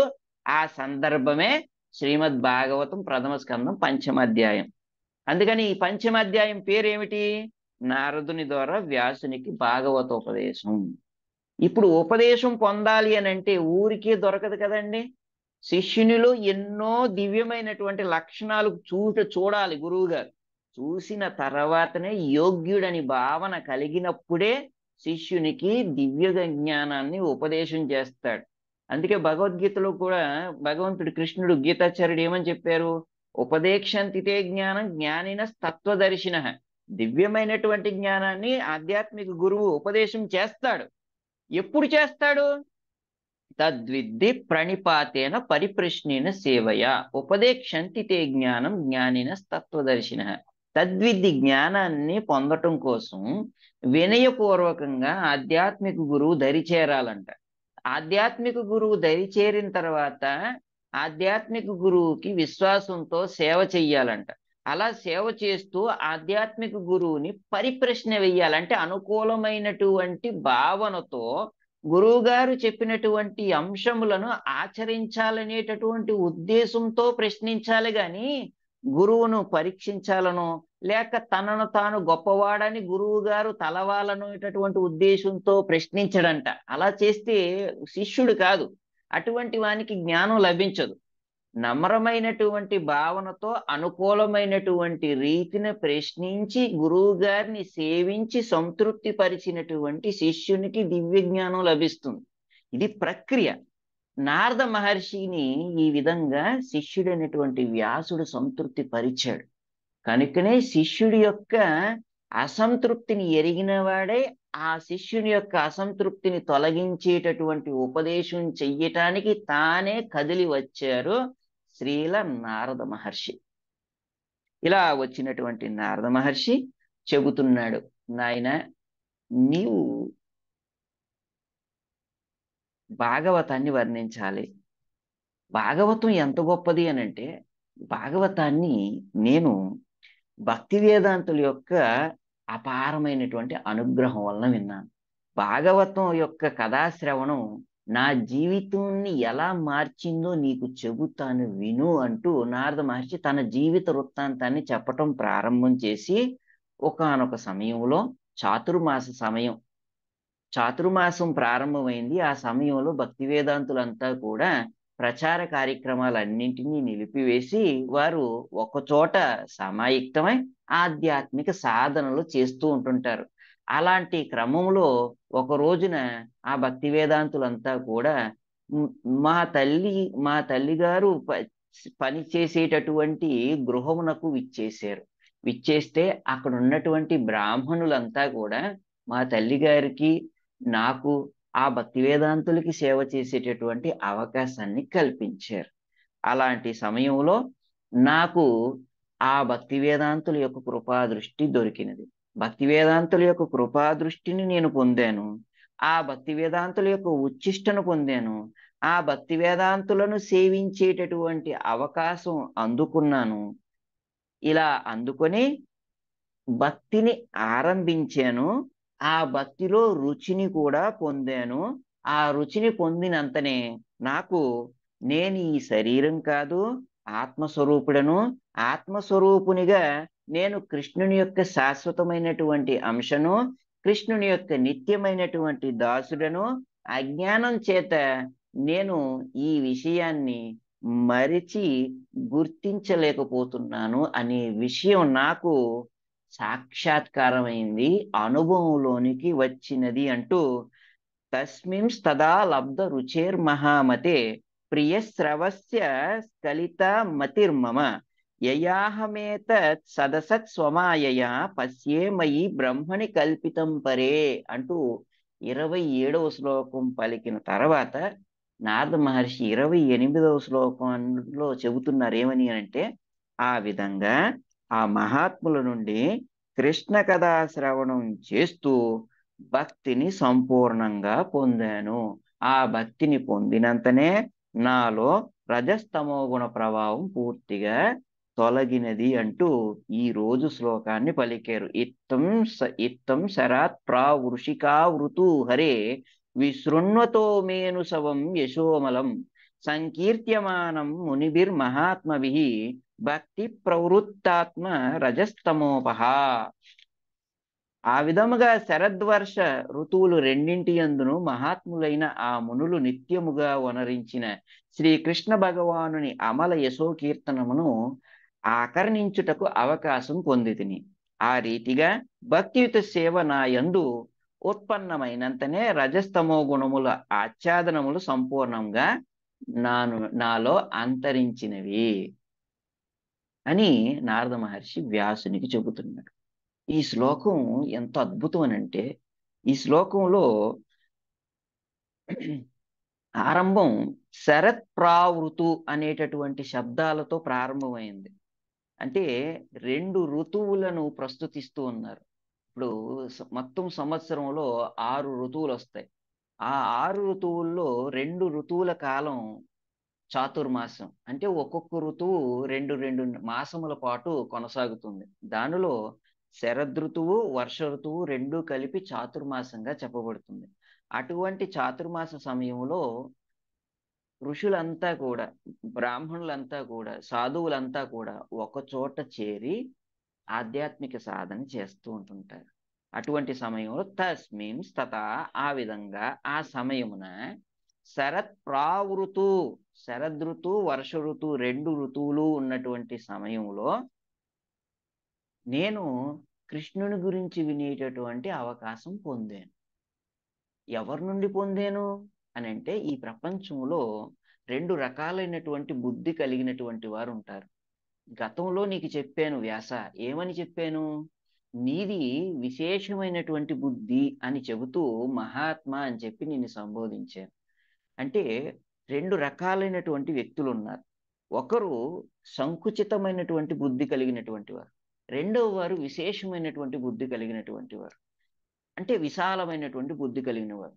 సంకుచితమైనటువంటి బుద్ధి కలిగినటువంటి వారు ఆహార నిద్ర భయమైదునాలు అనేటటువంటి జంతు ప్రవృత్తులకు అలవాటు పడతారు, జీవిత లక్ష్యాన్ని మరిచి. ఇటువంటి వారిని దురాత్ములు అన్నారు. దుర ఆత్మలు. తర్వాత రెండవ రకమైనటువంటి వారు ఉన్నారు, విశాలమైనటువంటి బుద్ధి కలిగినటువంటి వారు. వీరిని మహాత్ములు అన్నారు. నేను దురాత్ములతో సహవాసం చెయ్యలేదు ఈ 2 ఋతువుల కాలంలో. మహాత్ములతో సహవాసం చేశాను. ఎందుకు అనంటే, ఎందుకు మహాత్ములతో సహవాసం చేశానని చెబుతున్నాను? వారు విశాలమైనటువంటి బుద్ధి కలిగినటువంటి వారు. ఆ విశాలమైన బుద్ధి ఎలా ఉంటుంది అనంటే, భగవంతుడు కృష్ణుడు గీతాచార్యుడు చెప్పినట్లు, మహాత్మానస్తు మాం పార్థ దైవీం ప్రకృతిమాశ్రితాః. దురాత్ములైనటువంటి వారేమో మాయను ఆశ్రయిస్తారు. అంటే భగవంతుని యొక్క బహిరంగ శక్తిని ఆశ్రయిస్తారు. కానీ భగవద్భక్తులైనటువంటి వారు, మహాత్ములైనటువంటి వారు భగవంతుని యొక్క అంతరంగ శక్తిని ఆశ్రయిస్తారు. భగవంతుని యొక్క ఆధ్యాత్మిక ప్రకృతిని ఆశ్రయిస్తారు. దైవీం ప్రకృతిమాశ్రితాః. ఆశ్రయించి ఏం చేస్తారు వారు అనంటే, సతతం కీర్తయంతో మాం యతంతశ్చ దృఢవ్రతాః నమస్యంతశ్చ మాం భక్త్యా నిత్యయుక్త ఉపాసతే. ఆ మహాత్ములు ఏం చేస్తారు? సదా ఆ కృష్ణుని యొక్క మహిమల్ని కీర్తిస్తూ ఉంటారు. ఆ కృష్ణుని యొక్క మహిమల్ని కీర్తిస్తూ ఆ కృష్ణుడికి నమస్కరిస్తారు. ఆ కృష్ణుడి యొక్క మహిమల్ని కీర్తిస్తూ ఆ కృష్ణుడికి నమస్కరిస్తూ భక్తి చేస్తారు. ఇది మహాత్ముల యొక్క ప్రవృత్తి. ఇటువంటి మహాత్ముల యొక్క ప్రవృత్తిని ఎవరైనా గాని దర్శించినా, ఆ ప్రవృత్తిని గడిపేటటువంటి మహాత్ముల యొక్క సాంగత్యంలోకి ఎవరైనా వెళ్ళినా, వారికి కూడా అటువంటి ప్రవృత్తి కలుగుతుంది. ఇది ఎట్లాంటిది అనంటే, ఈ భౌతిక ప్రపంచంలో అంటురోగం కలిగినటువంటి వానికంటే, ముట్టుకుంటే వచ్చేటటువంటి రోగాలు ఉంటాయి. అంటు రోగాలు అంటారు. అంటువ్యాధులు అంటారు. అంటువ్యాధులు ఎవరినైనా ముట్టుకుంటే, స్పర్శిస్తే కలుగుతాయి. ఈ భక్తి కూడా ఒక అంటువ్యాధి వంటిది అని చెప్పి వర్ణన చేశారు. అంటువ్యాధి అంటే వర్ణన ఏమిటి ఇట్లా ఉంది అనంటే, ఇప్పుడు అంటువ్యాధి కానీ కలిగినదనుకోండి, అది పోదంట. అది పూర్తిగా తొలగదంటండి. అదే విధంగా ఒక్కసారి గాని భక్తి ఎవరికైనా గాని ఉత్పన్నం అయింది అనంటే, అది అంతరించదంట. దానిని ఎవ్వరూ కూడా తొలగించలేరంట, ఎంత ప్రయత్నించినా గాని. మీరు కావాలంటే గమనించండి. మీకు ఎవరో ఒక భక్తుని వలన భక్తి కలిగినది అనుకోండి, జపం చెయ్యాలనిపించింది, భాగవత తరగతి వినాలనిపించింది, మందిరానికి వెళ్ళి సేవ చెయ్యాలనిపించింది. కానీ మీ చుట్టూ ఉండేటటువంటి వారికి ఆ తత్పరత లేదు. కానీ మిమ్మల్ని ఆపే ప్రయత్నం చేసిన మీరు ఆగుతారా? ఎవ్వరు ఆపలేరండి. ఎందుకంటే భక్తిని నో వన్ కెన్ స్టాప్. ఎవ్వరూ కూడా భక్తిని ఆపలేరు. ఎవ్వరూ ఆపలేరు భక్తిని. ఎందుకంటే భక్తి ఒక నదీ ప్రవాహం వంటిదంట. నదీ ప్రవాహాన్ని ఎవరు ఆపగలరు చెప్పండి? కొండలు అడ్డొచ్చి ఉన్నంత మాత్రాన నదీ ప్రవాహం ఆగుతుందా? పల్లెలు అడ్డొచ్చినంత మాత్రాన నదీ ప్రవాహం ఆగుతుందా? వృక్షాలు అడ్డొచ్చినంత మాత్రాన నదీ ప్రవాహం ఆగుతుందా? పెద్ద పెద్ద ఆనకట్టలు నిర్మించినంత మాత్రాన నదీ ప్రవాహం ఆగుతుందా? ఎన్ని ప్రయత్నాలు చేసినా నదీ ప్రవాహం ఆగదు. ఆ నది ప్రవహించి ప్రవహించి సముద్రంలో కలిసి తీరుతుంది. ఇదే విధంగా సహజంగా మనలో ఉన్నటువంటి కృష్ణ చైతన్యం అనేటటువంటిది ఒక్కసారి ఉత్పన్నమైన తర్వాత అది తిరిగి కృష్ణుని యొక్క చరణ కమలాల చెంతకు చేరేంత వరకు కూడా ఆగదు. నిరంతరంగా ప్రవహిస్తూనే ఉంటుంది. దానిని ఎవ్వరూ ఆపలేరు. అయితే ఆ ప్రవాహ ఉధృతిని పెంచేది మాత్రం భక్తుల యొక్క సాంగత్యం. అందుకనే ప్రభుపాదుల వారు ఎప్పుడూ చెబుతూ ఉంటుంటారు, భక్తి కలగాలి అని అంటే ఒక వ్యక్తికి కలగవలసినది ఏ స్టాండ్స్ ఫర్ అసోసియేషన్, భక్తుల యొక్క సాంగత్యం. భక్తుల యొక్క సాంగత్యంలో మనకి భక్తి కలుగుతుంది. అభక్తుల సాంగత్యంలో భక్తి తొలుగుతుంది. శ్రీరామచంద్రుని పట్ల కైకేయికి ఎంతో ప్రీతి. ఎంత ప్రీతి అనంటే, రాముడు ఒక క్షణం లేకపోతే బ్రతకలేదు. కానీ అదే రాముడు 14 ఏండ్లు వనవాసానికి వెళ్ళిపోతే బాగున్ను అని తలిచేలాగా మారిపోయింది కైకేయి యొక్క ప్రవృత్తి. కారణం ఏమిటి? దుస్సంగ. భక్తుల సాంగత్యం చేస్తే భగవంతుని యందు భక్తుల యందు ప్రీతి కలుగుతుంది.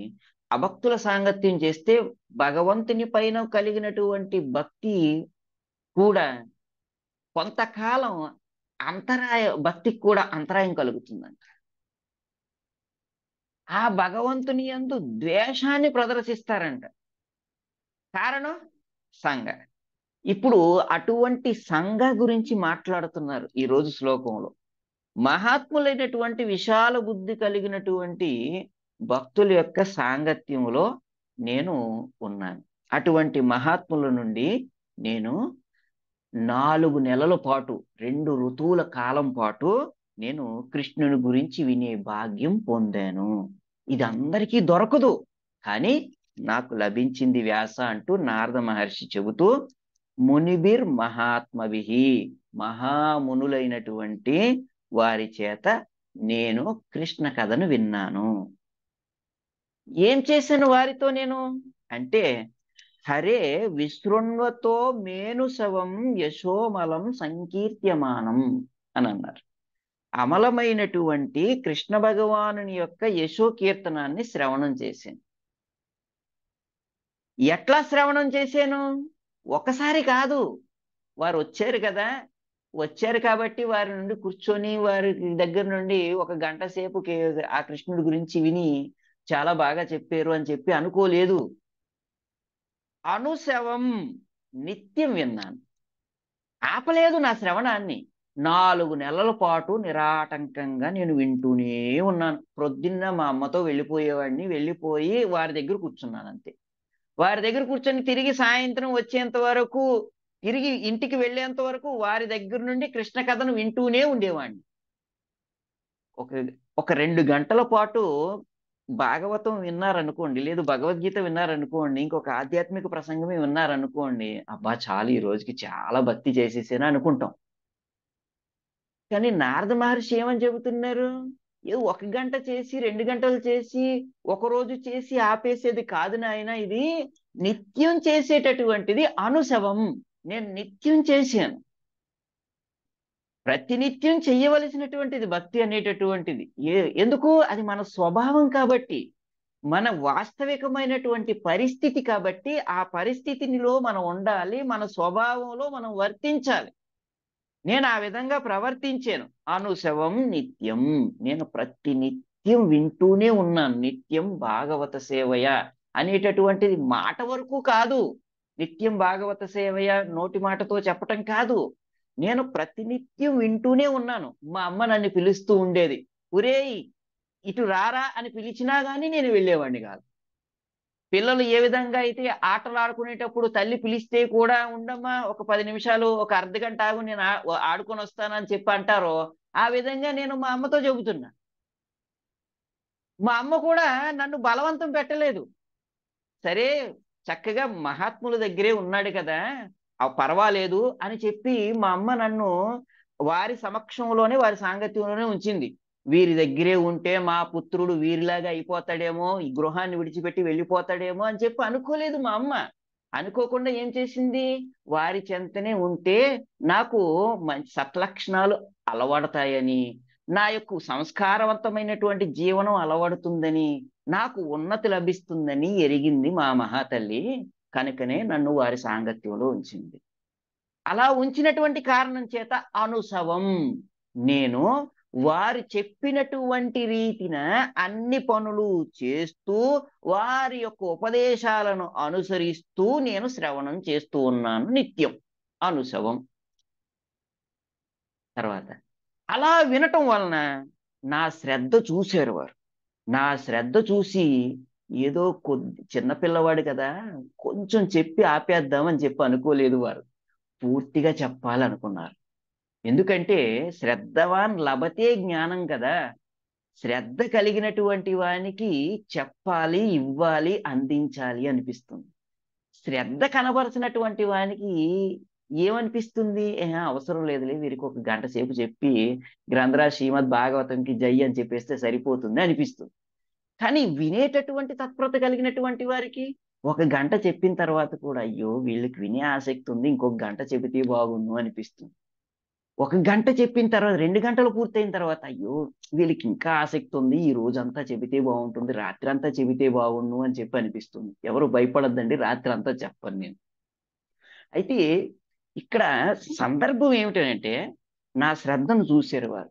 నా శ్రద్ధను చూసి వారు అనుకున్నారు, అబ్బా పిల్లవాడు ఎంత ముచ్చటగా ఉన్నాడు, ఎవరైనా పిల్లలు ఆటపాటల మీద ఆసక్తి చూపిస్తారు. ఈ పిల్లవాడు కృష్ణుడి గురించి చెబుతూ ఉంటుంటే ఇంకా ఏం చెబుతారా అని చెప్పి కృష్ణుడి గురించి ఆలకించటానికి సిద్ధంగా ఉన్నారే అని చూసి ముచ్చటపడి ఇంకా చెప్పాలనుకున్నారు.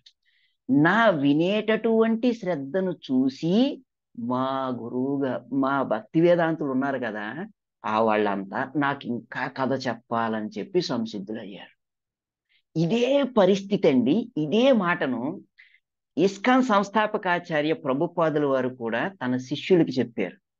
మా గురువు గారు భక్తి సిద్ధాంత సరస్వతి ఠాకూర్ల వారు, ఆయన నన్ను బాగా తీక్షణంగా చూశారు. ఎలా చూశారు అనంటే, ఈ యొక్క అభయ్ చరణ్ చాలా చక్కగా వింటాడు అని మా గురువు గారు గ్రహించారు. కనుకనే ఆయన యొక్క మిషన్‌ని, ఆయన యొక్క ఉద్యమాన్ని మరింత విస్తరింపజేయటం కోసం నాకు ఆజ్ఞ జారీ చేశారు. కనుకనే నేను ఈరోజు మీ ముందున్నాను అని చెప్పి భక్తివేదాంత స్వామి ప్రభుపాదుల వారు చెప్పారు. అంటే చూడండి, ఆ పూర్వపు ఆచార్యులు పరంపరానుగతంగా ఏ మాటలనైతే చెప్పారో, ఏ ఉపదేశాలనైతే అనుసరించారో, ఏ విధి విధానాల్లో నడిచారో, ఏ ఒక్క అభ్యాసం చేశారో, అదే విధి విధానాల్లో నడవటం, అదే అభ్యాసం చెయ్యటం, అదే విధమైనటువంటి ఉపదేశాల్ని తిరిగి చెప్పటం అనేటటువంటిది చేస్తూ ఉంటుంటారు ఆచార్యులు. ఆచార్యుడు అనంటే ఏమిటి అనంటే, పూర్వపు ఆచార్యుల యొక్క అడుగుజాడల్ని అనుసరిస్తూ ఆచార్య యొక్క భావాలను అనుభవించేటటువంటి వాడు ఆచార్యుడు. ఆచార్యుడు అనంటే ఆచరతి ఇది ఆచార్య అన్నారు. అంటే తాను చెప్పేటటువంటి ఆధ్యాత్మికతను తాను అనుభవించేటటువంటి వాడు, ఆచరించేటటువంటి వాడు. అటువంటి ఆచార్యులని అనుసరిస్తూ ఉంటుంటారు. ఇప్పుడు అటువంటి పరంపర ఆచార్యుడైనటువంటి నారద మహర్షి స్వయంగా చెబుతున్నారు ఏమని? నా శ్రద్ధను చూసి భక్తి వేదాంతులు అనుకున్నారు, ఈ పిల్లవాడు చాలా శ్రద్ధగా వింటున్నాడు, ఇంకా చెబితే బాగుంటుంది. ఈ పిల్లవాడికి కొద్దిగా చెప్పి విడిచిపెట్టకూడదు, సంపూర్ణంగా చెబుదాం. ఎందుకు అనంటే, వీరు ఎట్లాంటి వారు అనంటే, మహాత్ములు అనంటే సతతం కీర్తయంతోమం, అన్ని సమయాలలోనూ, అన్ని వేళల, అన్ని పరిస్థితుల్లోనూ ఎల్లప్పుడూ కృష్ణుణ్ణి కీర్తించేటటువంటి సామర్థ్యం కలిగినటువంటి వారు, సంపూర్ణంగా కీర్తించేటటువంటి సామర్థ్యం కలిగినటువంటి వారు. కనుకనే వారు ఏమనుకున్నారు? సంపూర్ణంగా కీర్తన చేద్దాం, సంపూర్ణంగా వివరిద్దాం, సంపూర్ణంగా చెబుదాం అని చెప్పి భావించారు. భావించి వారు ఏం చేశారు? హరే విశృణ్వతో మేను శవం యశోమలం సంకీర్త్యమానం అని అన్నారు. సంకీర్త్యమానం చాలా అద్భుతమైన శబ్దం ఇది. కీర్తన అనంటే ఒక వ్యక్తి చేసేటటువంటి, సంకీర్తన అనంటే సామూహికంగా అందరూ కలిసి చేసేటటువంటి దానిని సంకీర్తన అని అంటారు. అయితే సంకీర్తనకు ఇంకొక అర్థం ఉంది. ఏమిటి అర్థం అనంటే, సమ్యక్ రూపేణ కీర్తన ఇది సంకీర్తన అని అన్నారు.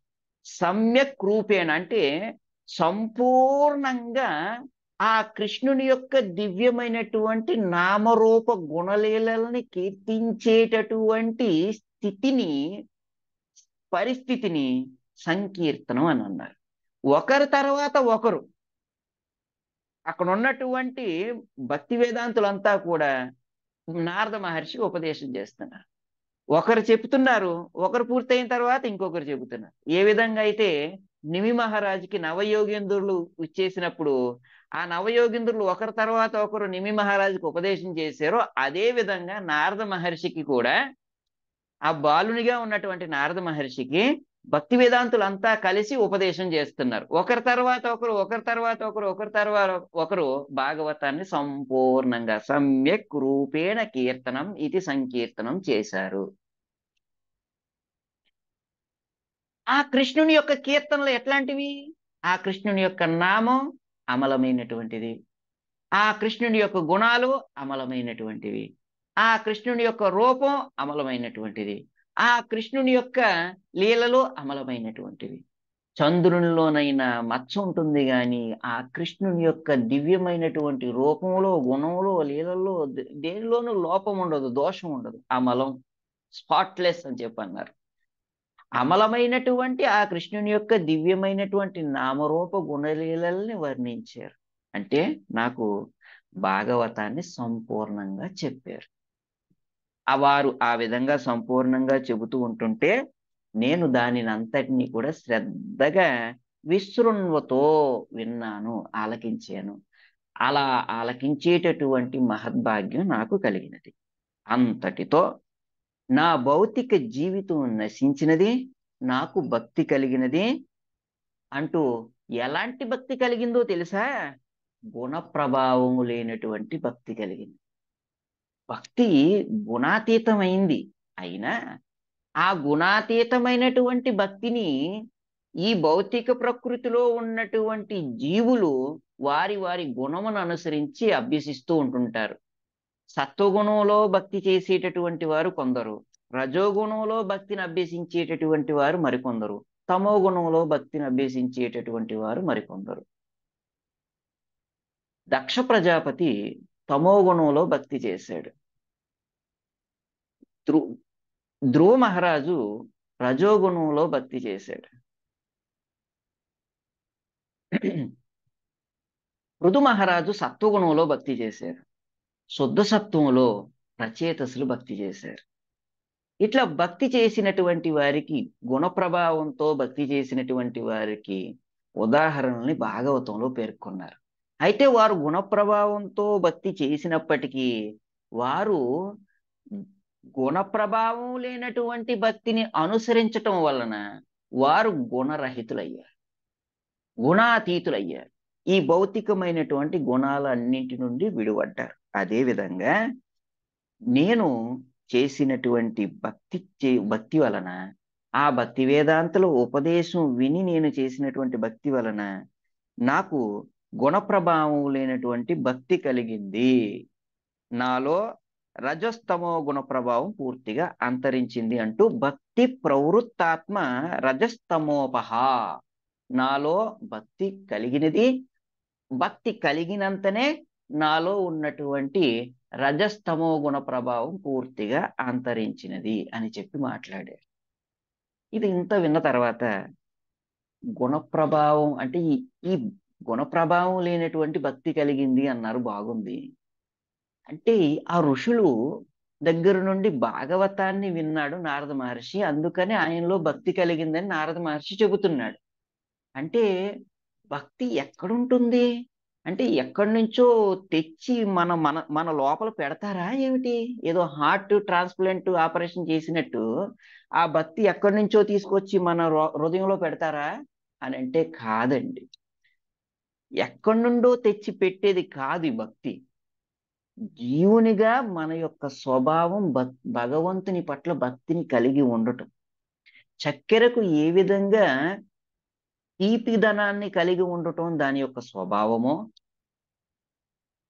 లవణమునకు ఉపదనం కలిగి ఉండటం అనేటటువంటిది స్వభావమో, మిరపకాయకు కారం అనేటటువంటిది స్వభావంగా కలిగి ఉండటం ఏ విధంగా ఉంటుందో అదే విధంగా జీవునికి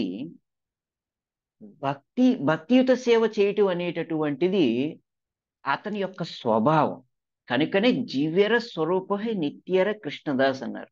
జీవుని యొక్క సహజ సిద్ధమైనటువంటి స్వభావం ఏమిటి అంటే కృష్ణునికి సేవ చేయటం, కృష్ణుణ్ణి యజమానిగా స్వీకరించి యజమాని అయినటువంటి కృష్ణునికి దాసునిగా సేవ చేసేటటువంటి స్వాభావికమైనటువంటి స్థితియే జీవుని యొక్క అసలు సిసలైనటువంటి స్థితి, ద ఒరిజినల్ స్టేట్ ఆఫ్ జీవ.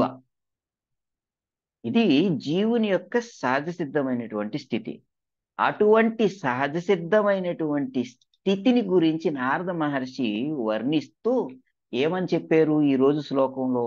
భక్తి ప్రవృత్తాత్మ అని చెప్పి సంబోధించారు. అంటే భక్తి అనేటటువంటిది ఆత్మ యొక్క వాస్తవికమైనటువంటి ప్రవృత్తి అని చెప్పారు. నా యొక్క సహజ సిద్ధమైనటువంటి కృష్ణ భక్తియుత సేవ అనేది ఉంది కదా, కృష్ణునికి భక్తి చేయటం అనేటటువంటి సహజసిద్ధమైనటువంటి నా స్వభావం అడుగంటిపోయి ఉంటే, అడుగంటినటువంటి అంతరించిపోతున్నటువంటి నా భక్తి ఒక్కసారిగా జాగృతమైనది. నాకు కృష్ణుని పట్ల ఉన్నటువంటి భక్తి ఈ భౌతిక ప్రకృతిలో ప్రవేశించగానే కవరడ్ అయిపోయింది, ఆవృతం అయిపోయింది, ఆవరించబడిపోయింది. దేని చేత? ఈ భౌతిక ప్రకృతి గుణాలతో కూడినటువంటిది. సత్వగుణం, రజోగుణం, తమో గుణాలతో కూడినటువంటిది. ఈ గుణ సంయోగం వలన, ఈ గుణ ప్రభావం చేత నాకు కృష్ణునిగా పైన గల భక్తి అనేటటువంటిది కప్పివేయబడింది. అలా కప్పివేయబడినటువంటి భక్తి, భక్తి ప్రవృత్తాత్మ రజస్తమోపహ.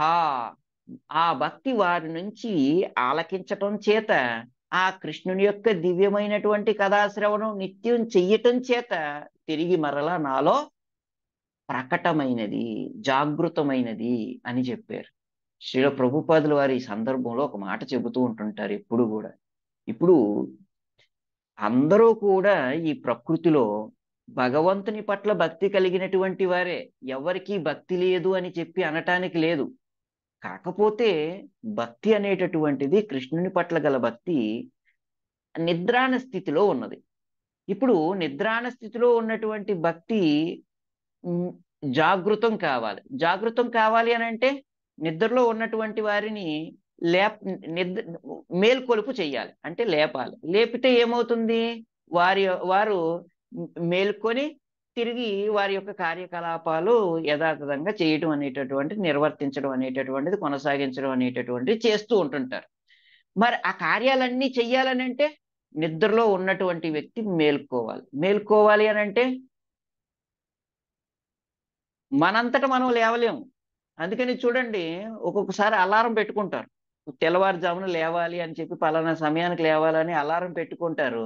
అలారం పెట్టుకున్న తర్వాత చూడండి, చుట్టూ ఉండేటటువంటి 3-4 వీధుల్లో ఉండేటటువంటి వారంతా నిద్ర లేస్తారు, కానీ మనకు పెట్టుకున్నటువంటి అలారం వలన మనం మాత్రం నిద్రలేము. అంటే అట్లాంటి పరిస్థితి ఉన్నది. అందుకని అటువంటి సమయంలో ఎవరైనా వచ్చి మనల్ని తట్టి లేపారనుకోండి, ఇంకెంతసేపు నిద్రపోతున్నారని చెప్పి ఒక్కసారి లేపారనుకోండి, లేస్తాం. ఇంకొంతమందికి ఇంకొంచెం గట్టిగా లేపాలి, కొంతమందిని తన్నాలి, ఇంకొంతమందిని నీళ్లు పోసి లేపాలి. అంటే వారి యొక్క నిద్ర తీవ్రతను బట్టి వాళ్ళను మేల్కొలుపు చేయటం అనేటటువంటి ఆధారపడి ఉంటుంది. కొంతమందికి చక్కగా సమయం అయిపోయింది లే అని చెప్పంటే లేస్తారు. ఇంకొంతమంది గట్టిగా కొడితే లేస్తారు. ఇంకొంతమంది నీళ్లు పోస్తే లేస్తారు. అంటే కొంచెం కర్కశంగా వ్యవహరించాలి, అప్పుడే నిద్ర నుంచి మేల్కొంటారు. అయితే నటించేటటువంటి వారు ఉంటారు చూడండి, మీరు ఏం చేసినా లేవరు వాళ్ళు. మీరు లేపినా లేవరు, తిట్టినా లేవరు, కొట్టినా లేవరు, ఏమి చేసినా లేవరు. తిరిగి మరలా లేపినటువంటి వారినే నిందించి వారి పైన క్రోధాన్ని ప్రదర్శించి తిరిగి మరలా నిద్రపోతారు. ఇది వారి యొక్క పరిస్థితి. అందుకని ప్రభుపాదుల వారు అంటారు, నిద్రపోయేటటువంటి వారిని మేలుకొలుపు చెయ్యొచ్చు, అంటే లేపొచ్చు.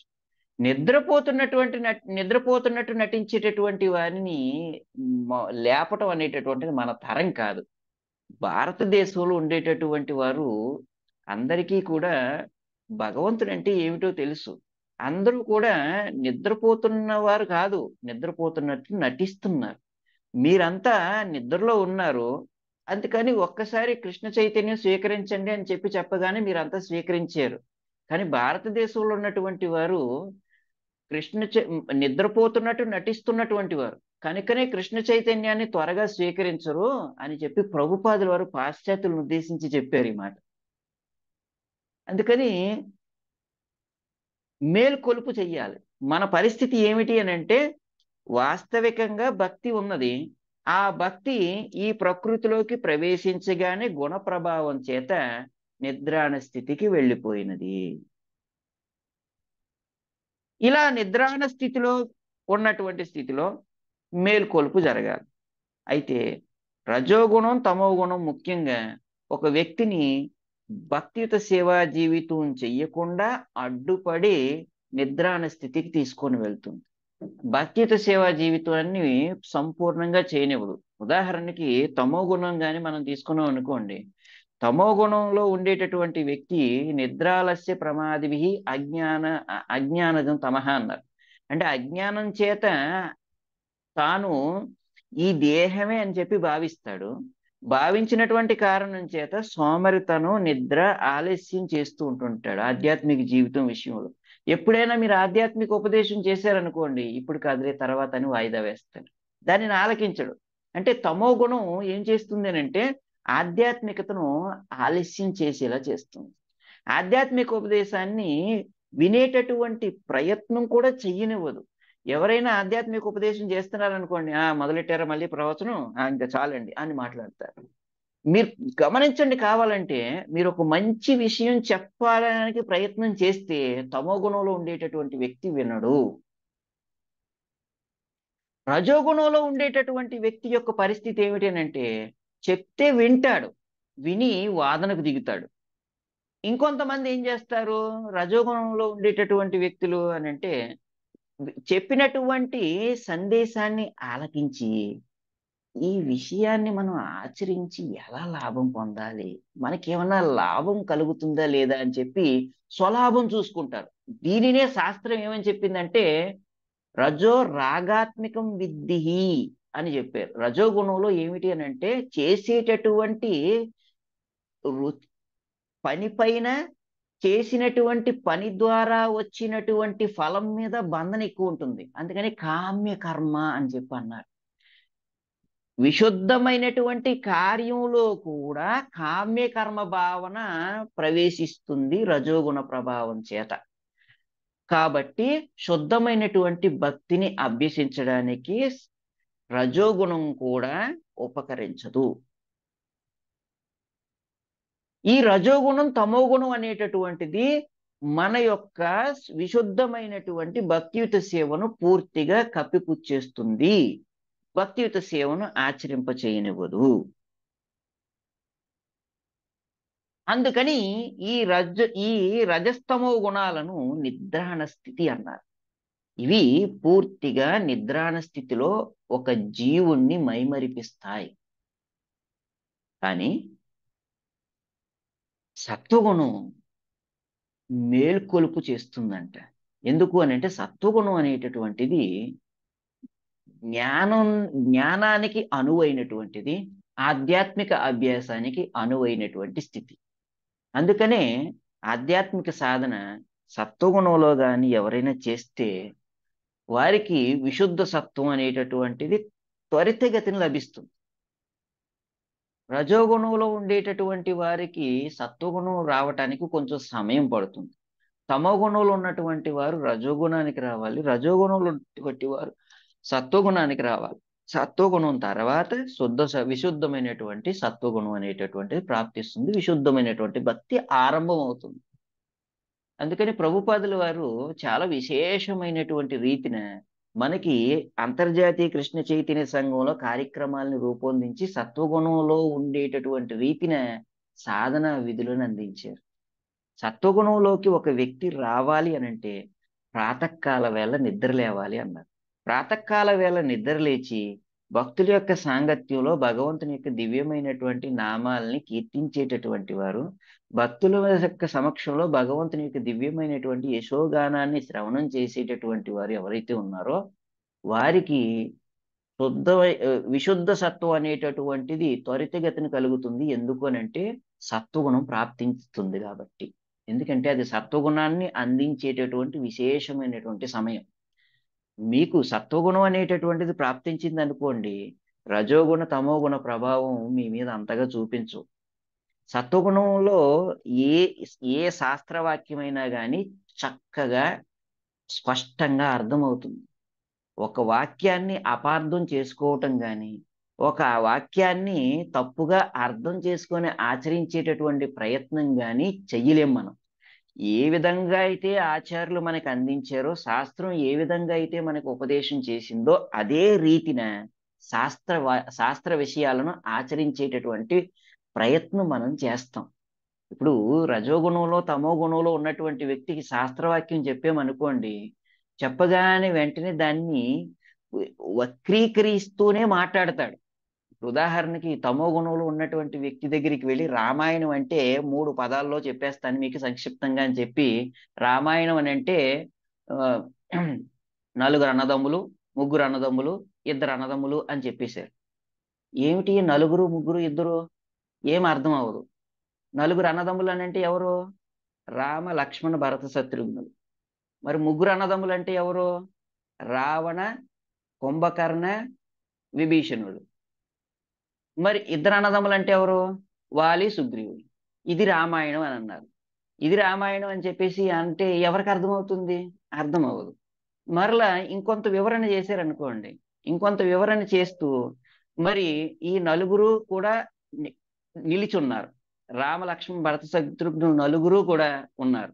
తర్వాత వాలి, సుగ్రీవుల్లో ఇద్దరు ఒకరు పోయారు. ఒకరే మిగిలారు. తర్వాత ముగ్గురులో ఇద్దరు పోయారు. ఒకరు మిగిలారు.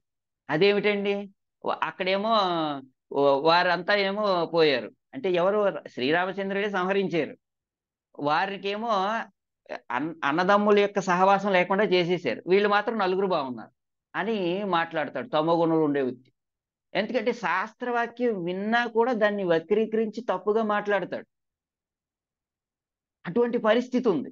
అదే రజోగుణంలో ఉండేటటువంటి వ్యక్తి అనుకోండి, ఏమనుకుంటాడు? ఈ ఎందుకు ఇట్లా జరిగింది? ఎందుకు ఇట్లా చేసాడు అని ఎదురు ప్రశ్న వేస్తాడు. రజోగుణంలో ఉండేటటువంటి వ్యక్తి సవాల్ చేస్తాడు. రాముడు ఏంటండి ఇట్లా చేయడం ఏమిటండి అని చెప్పి మాట్లాడతారు. ఇట్లా చేయకూడదు కదా అని చెప్పేసి అంటే తిరిగి మరలా వాళ్ళని సమాధాన పరిస్తే కొన్ని సంవత్సరాల తర్వాత సమాధాన పరచబడతారు. ఎదురు ప్రశ్న వేస్తారు. వినటమే ఒక సవాల్గా ఆలకిస్తారు.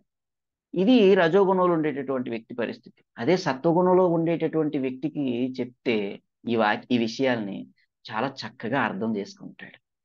చేసుకున్నటువంటి అంశాలని ఆచరిస్తాడబ్బా. వాళ్ళు ఇద్దరిలో ఒకరు పోయారు. ముగ్గురులో ఇద్దరు పోయారు. ఒకరు మిగిలారు. వీళ్ళు నలుగురు మిగిలారు అని అంటే దేనికి మిగిలారు? దాని వెనక ఆంతర్యం ఏమిటి అనంటే ఆ నలుగురు దగ్గర ధర్మం ఉన్నది కనుక వారు మిగిలారు. ఆ ఇద్దరిలో ఎవరి దగ్గర ధర్మం ఉందో వారు మిగిలేరు. అధర్మం ఉన్నటువంటి వాడు పోయాడు. తర్వాత ముగ్గురులో ఎవరి వద్దనైతే ధర్మం ఉన్నదో వారు మిగిలేరు. అధర్మాత్ములైనటువంటి వాడు అధర్మానికి మద్దతు ఇచ్చినటువంటి వారు ఇద్దరు పోయారు అని ఎవరు అర్థం చేసుకుంటారు? సత్వగుణంలో ఉన్న వ్యక్తి అర్థం చేసుకుంటాడు. అర్థం చేసుకొని నా జీవితాన్ని ధర్మబద్ధంగా నేను గడపాలి అని సంకల్పం చేస్తాడు. ఇది సత్వగుణంలో ఉండేటటువంటి వ్యక్తికి శాస్త్రం అర్థమయ్యేటటువంటి పద్ధతి. అందుకని సత్వగుణం అనేటటువంటిది భక్తిని ఆచరించడానికి, శాస్త్రాన్ని అధ్యయనం చేయటానికి, శాస్త్ర విషయాలను శ్రవణం చేసి చక్కగా అర్థం చేసుకోవటానికి అనుకూలమైనటువంటిది. ఇటువంటి సత్వగుణం కలగాలి అని అంటే ప్రాతకాల వేళ నిద్ర లేవాలి అని చెప్పి ప్రభుపాదుల వారు ఎన్నో సందర్భాల్లో భక్తులందరిని ఉద్దేశించి ప్రస్తుతించేవారు, మాట్లాడేవారు. అందరినీ అభ్యర్థిస్తున్నారు ప్రభుపాదుల వారు ఏమని అంటే మీరంతా సత్వగుణంలో ఉండి శాస్త్రాలను అధ్యయనం చేసి ఆ అభ్యాసం చేసి ఆ అభ్యాసాన్ని మీరు ప్రపంచ జనులకి అందించండి. దాని కోసమై మీరు మంగళారతికి హాజరు కండి అని చెప్పి ప్రార్థించి అందరికీ విన్నవించుకునేవారు ప్రభుపాదుల వారు. అందుకని చివరి సమయంలో కూడా ప్రభుపాదుల వారు ఒక మాట అన్నారు. ఏమని అన్నారంటే ఎప్పుడు కూడా మంగళారతికి ఎవ్వరు మిస్ కాకండి, మంగళారతిని తీవ్రంగా తీసుకోండి అని చెప్పి ప్రభుపాదుల వారు చేసినటువంటి సూచనల్లో మొట్టమొదటి సూచన, శరీరం విడిచిపెట్టేటప్పుడు చేసినటువంటి సూచన ఇది. అందుకని సత్వగుణం చాలా ప్రధానమైనటువంటిది. ఈ రజోగుణం తమో గుణం అనేటటువంటిది ఉంది చూశారు, మనల్ని 84 లక్షల జన్మల్లో యోనుల్లో పరిభ్రమించేలా చేస్తుంది. పునరపి జననం పునరపి మరణం జననీ జఠరే జఠరే శయనం. ఇలా అనేకమైనటువంటి శరీరాల్లో పరిభ్రమిస్తూ అనేకమైనటువంటి భావాలను మోస్తూ కర్మఫలాలను మోసేటటువంటి అనుభవించేటటువంటి పరిస్థితిని కలిగించేవి ఈ రజోగుణం తమో గుణాలు. సత్వగుణం అనేటటువంటిది మనకి ఉన్నతిని అందిస్తుంది. అందుకని సత్వగుణం చాలా మంచిది. ఈ రజోగుణం తమో గుణం అనేటటువంటిది ఉంది చూసారు, ఈ రజోగుణం తమో గుణం అనేటటువంటివి 84 లక్షల యోనుల్లో పరిభ్రమించేలాగా జీవుణ్ణి చేస్తుంది. దాని వలన బ్రహ్మాండే భ్రమితేకోన్ ఇలా సంచరిస్తూ ఉంటారు జీవులంతా. ఇలా సంచరిస్తున్నటువంటి జీవులకి ఆ కృష్ణుని గురించి వినేటటువంటి అవకాశం దక్కిందంటే అది నిజంగా మహద్భాగ్యమే. ఎందుకంటే జీవునికి మహద్భాగ్యం 3 రూపాల్లో దొరుకుతుంది. భాగ్యవంతుడైనటువంటి జీవుడికి మనుష్యత్వం దొరుకుతుంది. ఇంకా భాగ్యవంతుడైనటువంటి జీవునికి ముముక్షత్వం దొరుకుతుంది. ఇంకా భాగ్యవంతుడైనటువంటి జీవునికి, అత్యంత సౌభాగ్యవంతుడైనటువంటి జీవునికి మహాపురుష సాంగత్యం దొరుకుతుంది. భక్శుద్ధ భక్తుల యొక్క సమక్షం లభిస్తుంది. అట్లా నాకు శుద్ధ భక్తుల యొక్క సమక్షం నాకు లభించింది. వ్యాస బ్రహ్మాండే భ్రమితేకొన్ భాగ్యవాన్ జీవ్ గురు కృష్ణ ప్రసాదపై భక్తిలత బీచ్. అనేకమైనటువంటి బ్రహ్మాండాల్లో రజోగుణం తమోగుణ ప్రభావం చేత అనేకమైనటువంటి 84 లక్షల యోనుల్లో సంచరించేటటువంటి జీవునికి భాగ్యవశమున గురు కృష్ణుల యొక్క కృప దొరుకుతుంది. గురు కృష్ణుల యొక్క కృప వలన భక్తిలతా బీజం లభిస్తుంది. అలా భక్తిలతా బీజం భగవత్ కరుణ చేత, భక్తుల కరుణ చేత కలుగుతుంది. అటువంటి భక్తిలతా బీజం భగవంతుని యొక్క కరుణ చేత, భక్తుల యొక్క కరుణ చేత కృష్ణ కథా గానం శ్రవణం చేసేటటువంటి అవకాశంగా లభిస్తుంది. ఆ అవకాశం నాకు లభించినది. ఈ అవకాశం లభిస్తే, భాగవతం వినేటటువంటి అవకాశం కానీ ఎవరికైనా లభిస్తే, అంతటితో పర్వతాల గుండా, అరణ్యాల గుండా, గ్రామాలు పల్లెల గుండా ప్రయాణించి సముద్రంలో కలిసేటటువంటి నది వలె జీవుడు తాను పెంపొందించుకున్నటువంటి అన్ని భావాలు, జీవుని యొక్క అన్ని భావాలు కూడా కృష్ణ భక్తిమయం అవుతాయి. ఇలా కృష్ణ భక్తిమయం అయ్యి అతని యొక్క జీవితం కృష్ణుని యొక్క పాదపద్మాల చెంత విశ్రమిస్తుంది. ఆ భక్తి గాని కలిగితే ఒక వ్యక్తి అన్ని గుణాలను అధిగమిస్తాడు. అటువంటి భక్తి నాకు కలిగింది. ఏమిటి భక్తి కలగటం అంటే భక్తి శ్రవణం, కీర్తనం, విష్ణుస్మరణం, పాదసేవనం, అర్చనం, వందనం, దాస్యం, సాఖ్యం, ఆత్మనివేదనం అని 9 మార్గాలుగా ఉన్నది. ఈ 9 మార్గాల్లో ప్రయాణిస్తే భక్తి దొరుకుతుంది. అంటే భక్తి ఆరంభించేటటువంటి పద్ధతి, మార్గంలోనికి వెళితే భక్తి ఆరంభం అవుతుంది. అలా నాకు భగవంతుని యొక్క కరుణ వలన, భక్తుల యొక్క కరుణ వలన నాకు ఆ కృష్ణుని యొక్క యశో కీర్తన వినేటటువంటి అవకాశం దక్కినది. నవదా భక్తి మార్గములలో మొట్టమొదటిదైనటువంటి శ్రవణ మార్గాన్ని అనుసరించేటటువంటి అవకాశం లభించినది. అలా భక్తి ప్రారంభమైంది నాకు. అలా ప్రారంభమై క్రమక్రమంగా రుచి పెరిగింది. రుచి పెరిగి నాకు భక్తి సంపూర్ణంగా ఏర్పడినది. అస్కలిత స్థిరమైనటువంటి భక్తి కలిగినది. ఆ స్థిరమైనటువంటి భక్తి కలగటం చేత భగవంతుడు కృష్ణుడు గీతాచార్యుడు చెప్పినట్లు మాంసయో అవ్యభిచారేణ భక్తి యోగిన సేవితే సగుణాన్ సమతీతైతాన్ బ్రహ్మ భూయాయ కల్పతే. అన్ని పరిస్థితుల్లోనూ అకుటితమైనటువంటి భక్తిని ఎవరైతే చేస్తారో అటువంటి వారికి బ్రహ్మ భూయాయ కల్పతే, వారికి బ్రహ్మభూత స్థితి కలుగుతుంది.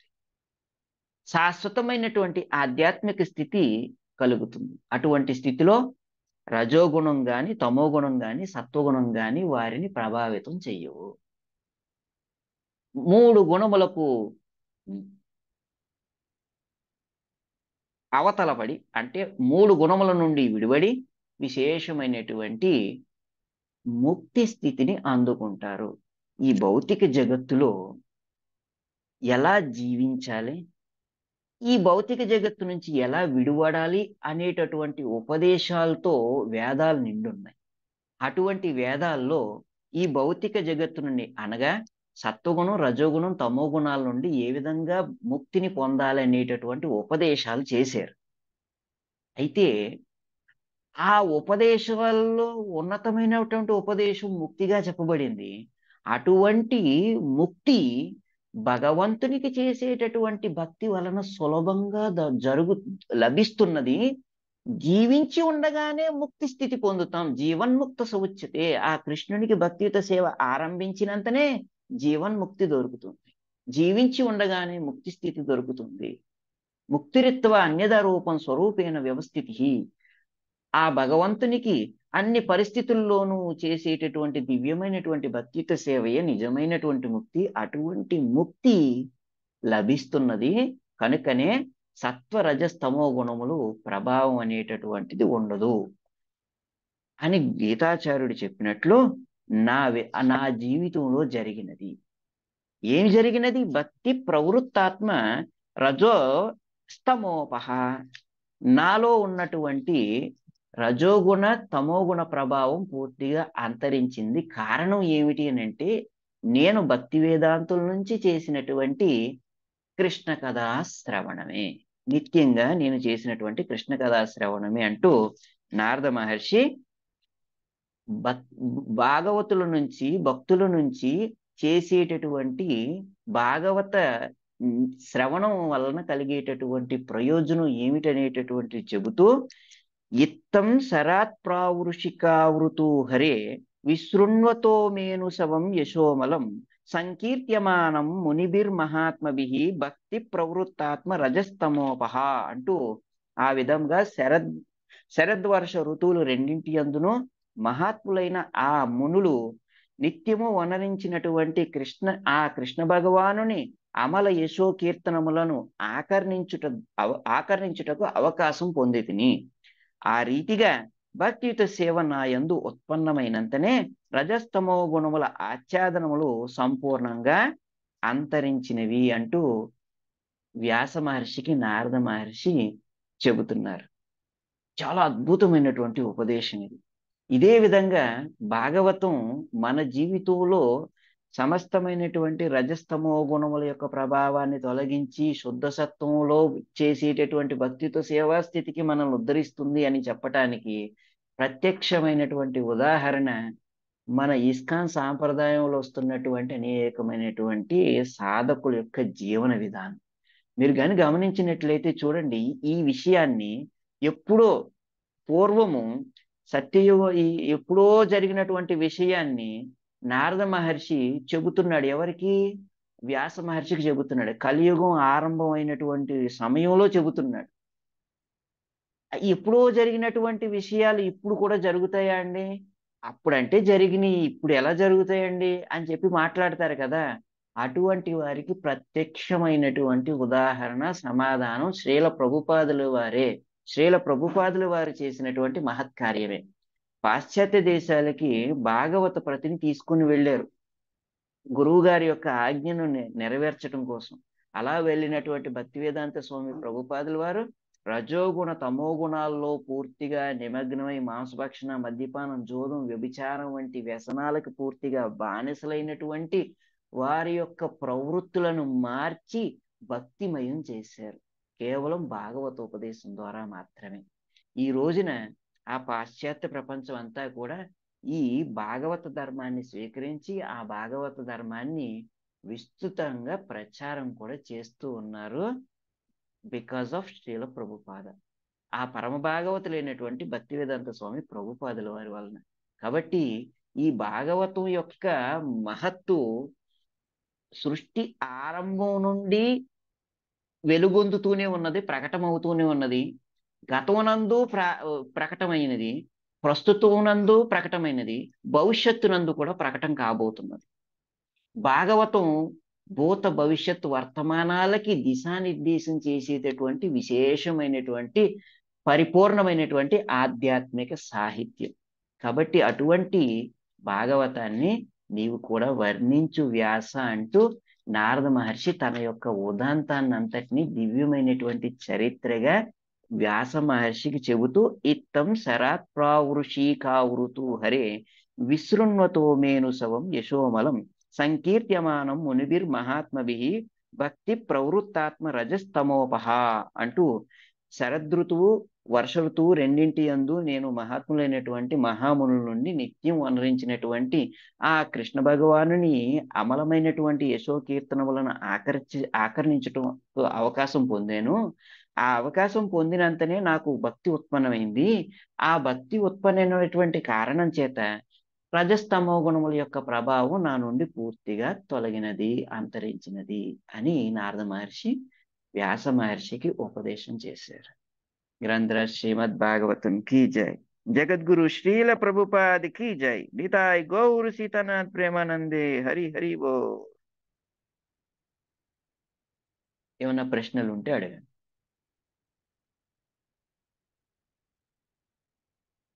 లేదు మీరేమైనా చెప్పాలంటే చెప్పండి.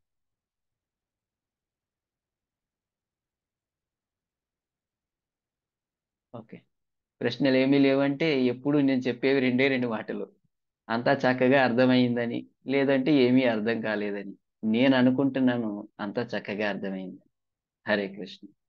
వాంఛాకల్పతరుభ్యశ్చ కృపా సింధుభ్యేవ చ పతితానాం పావనేభ్యో వైష్ణవేభ్యో నమో నమః. अनंत कोटि वैष्णव वृंद की जय. नामाचार्य श्रील हरिदास ठाकुर की जय. जगत गुरु श्रील प्रभुपाद की जय. निताय गौर सीतानाथ प्रेमानंदे. हरि हरि बोल.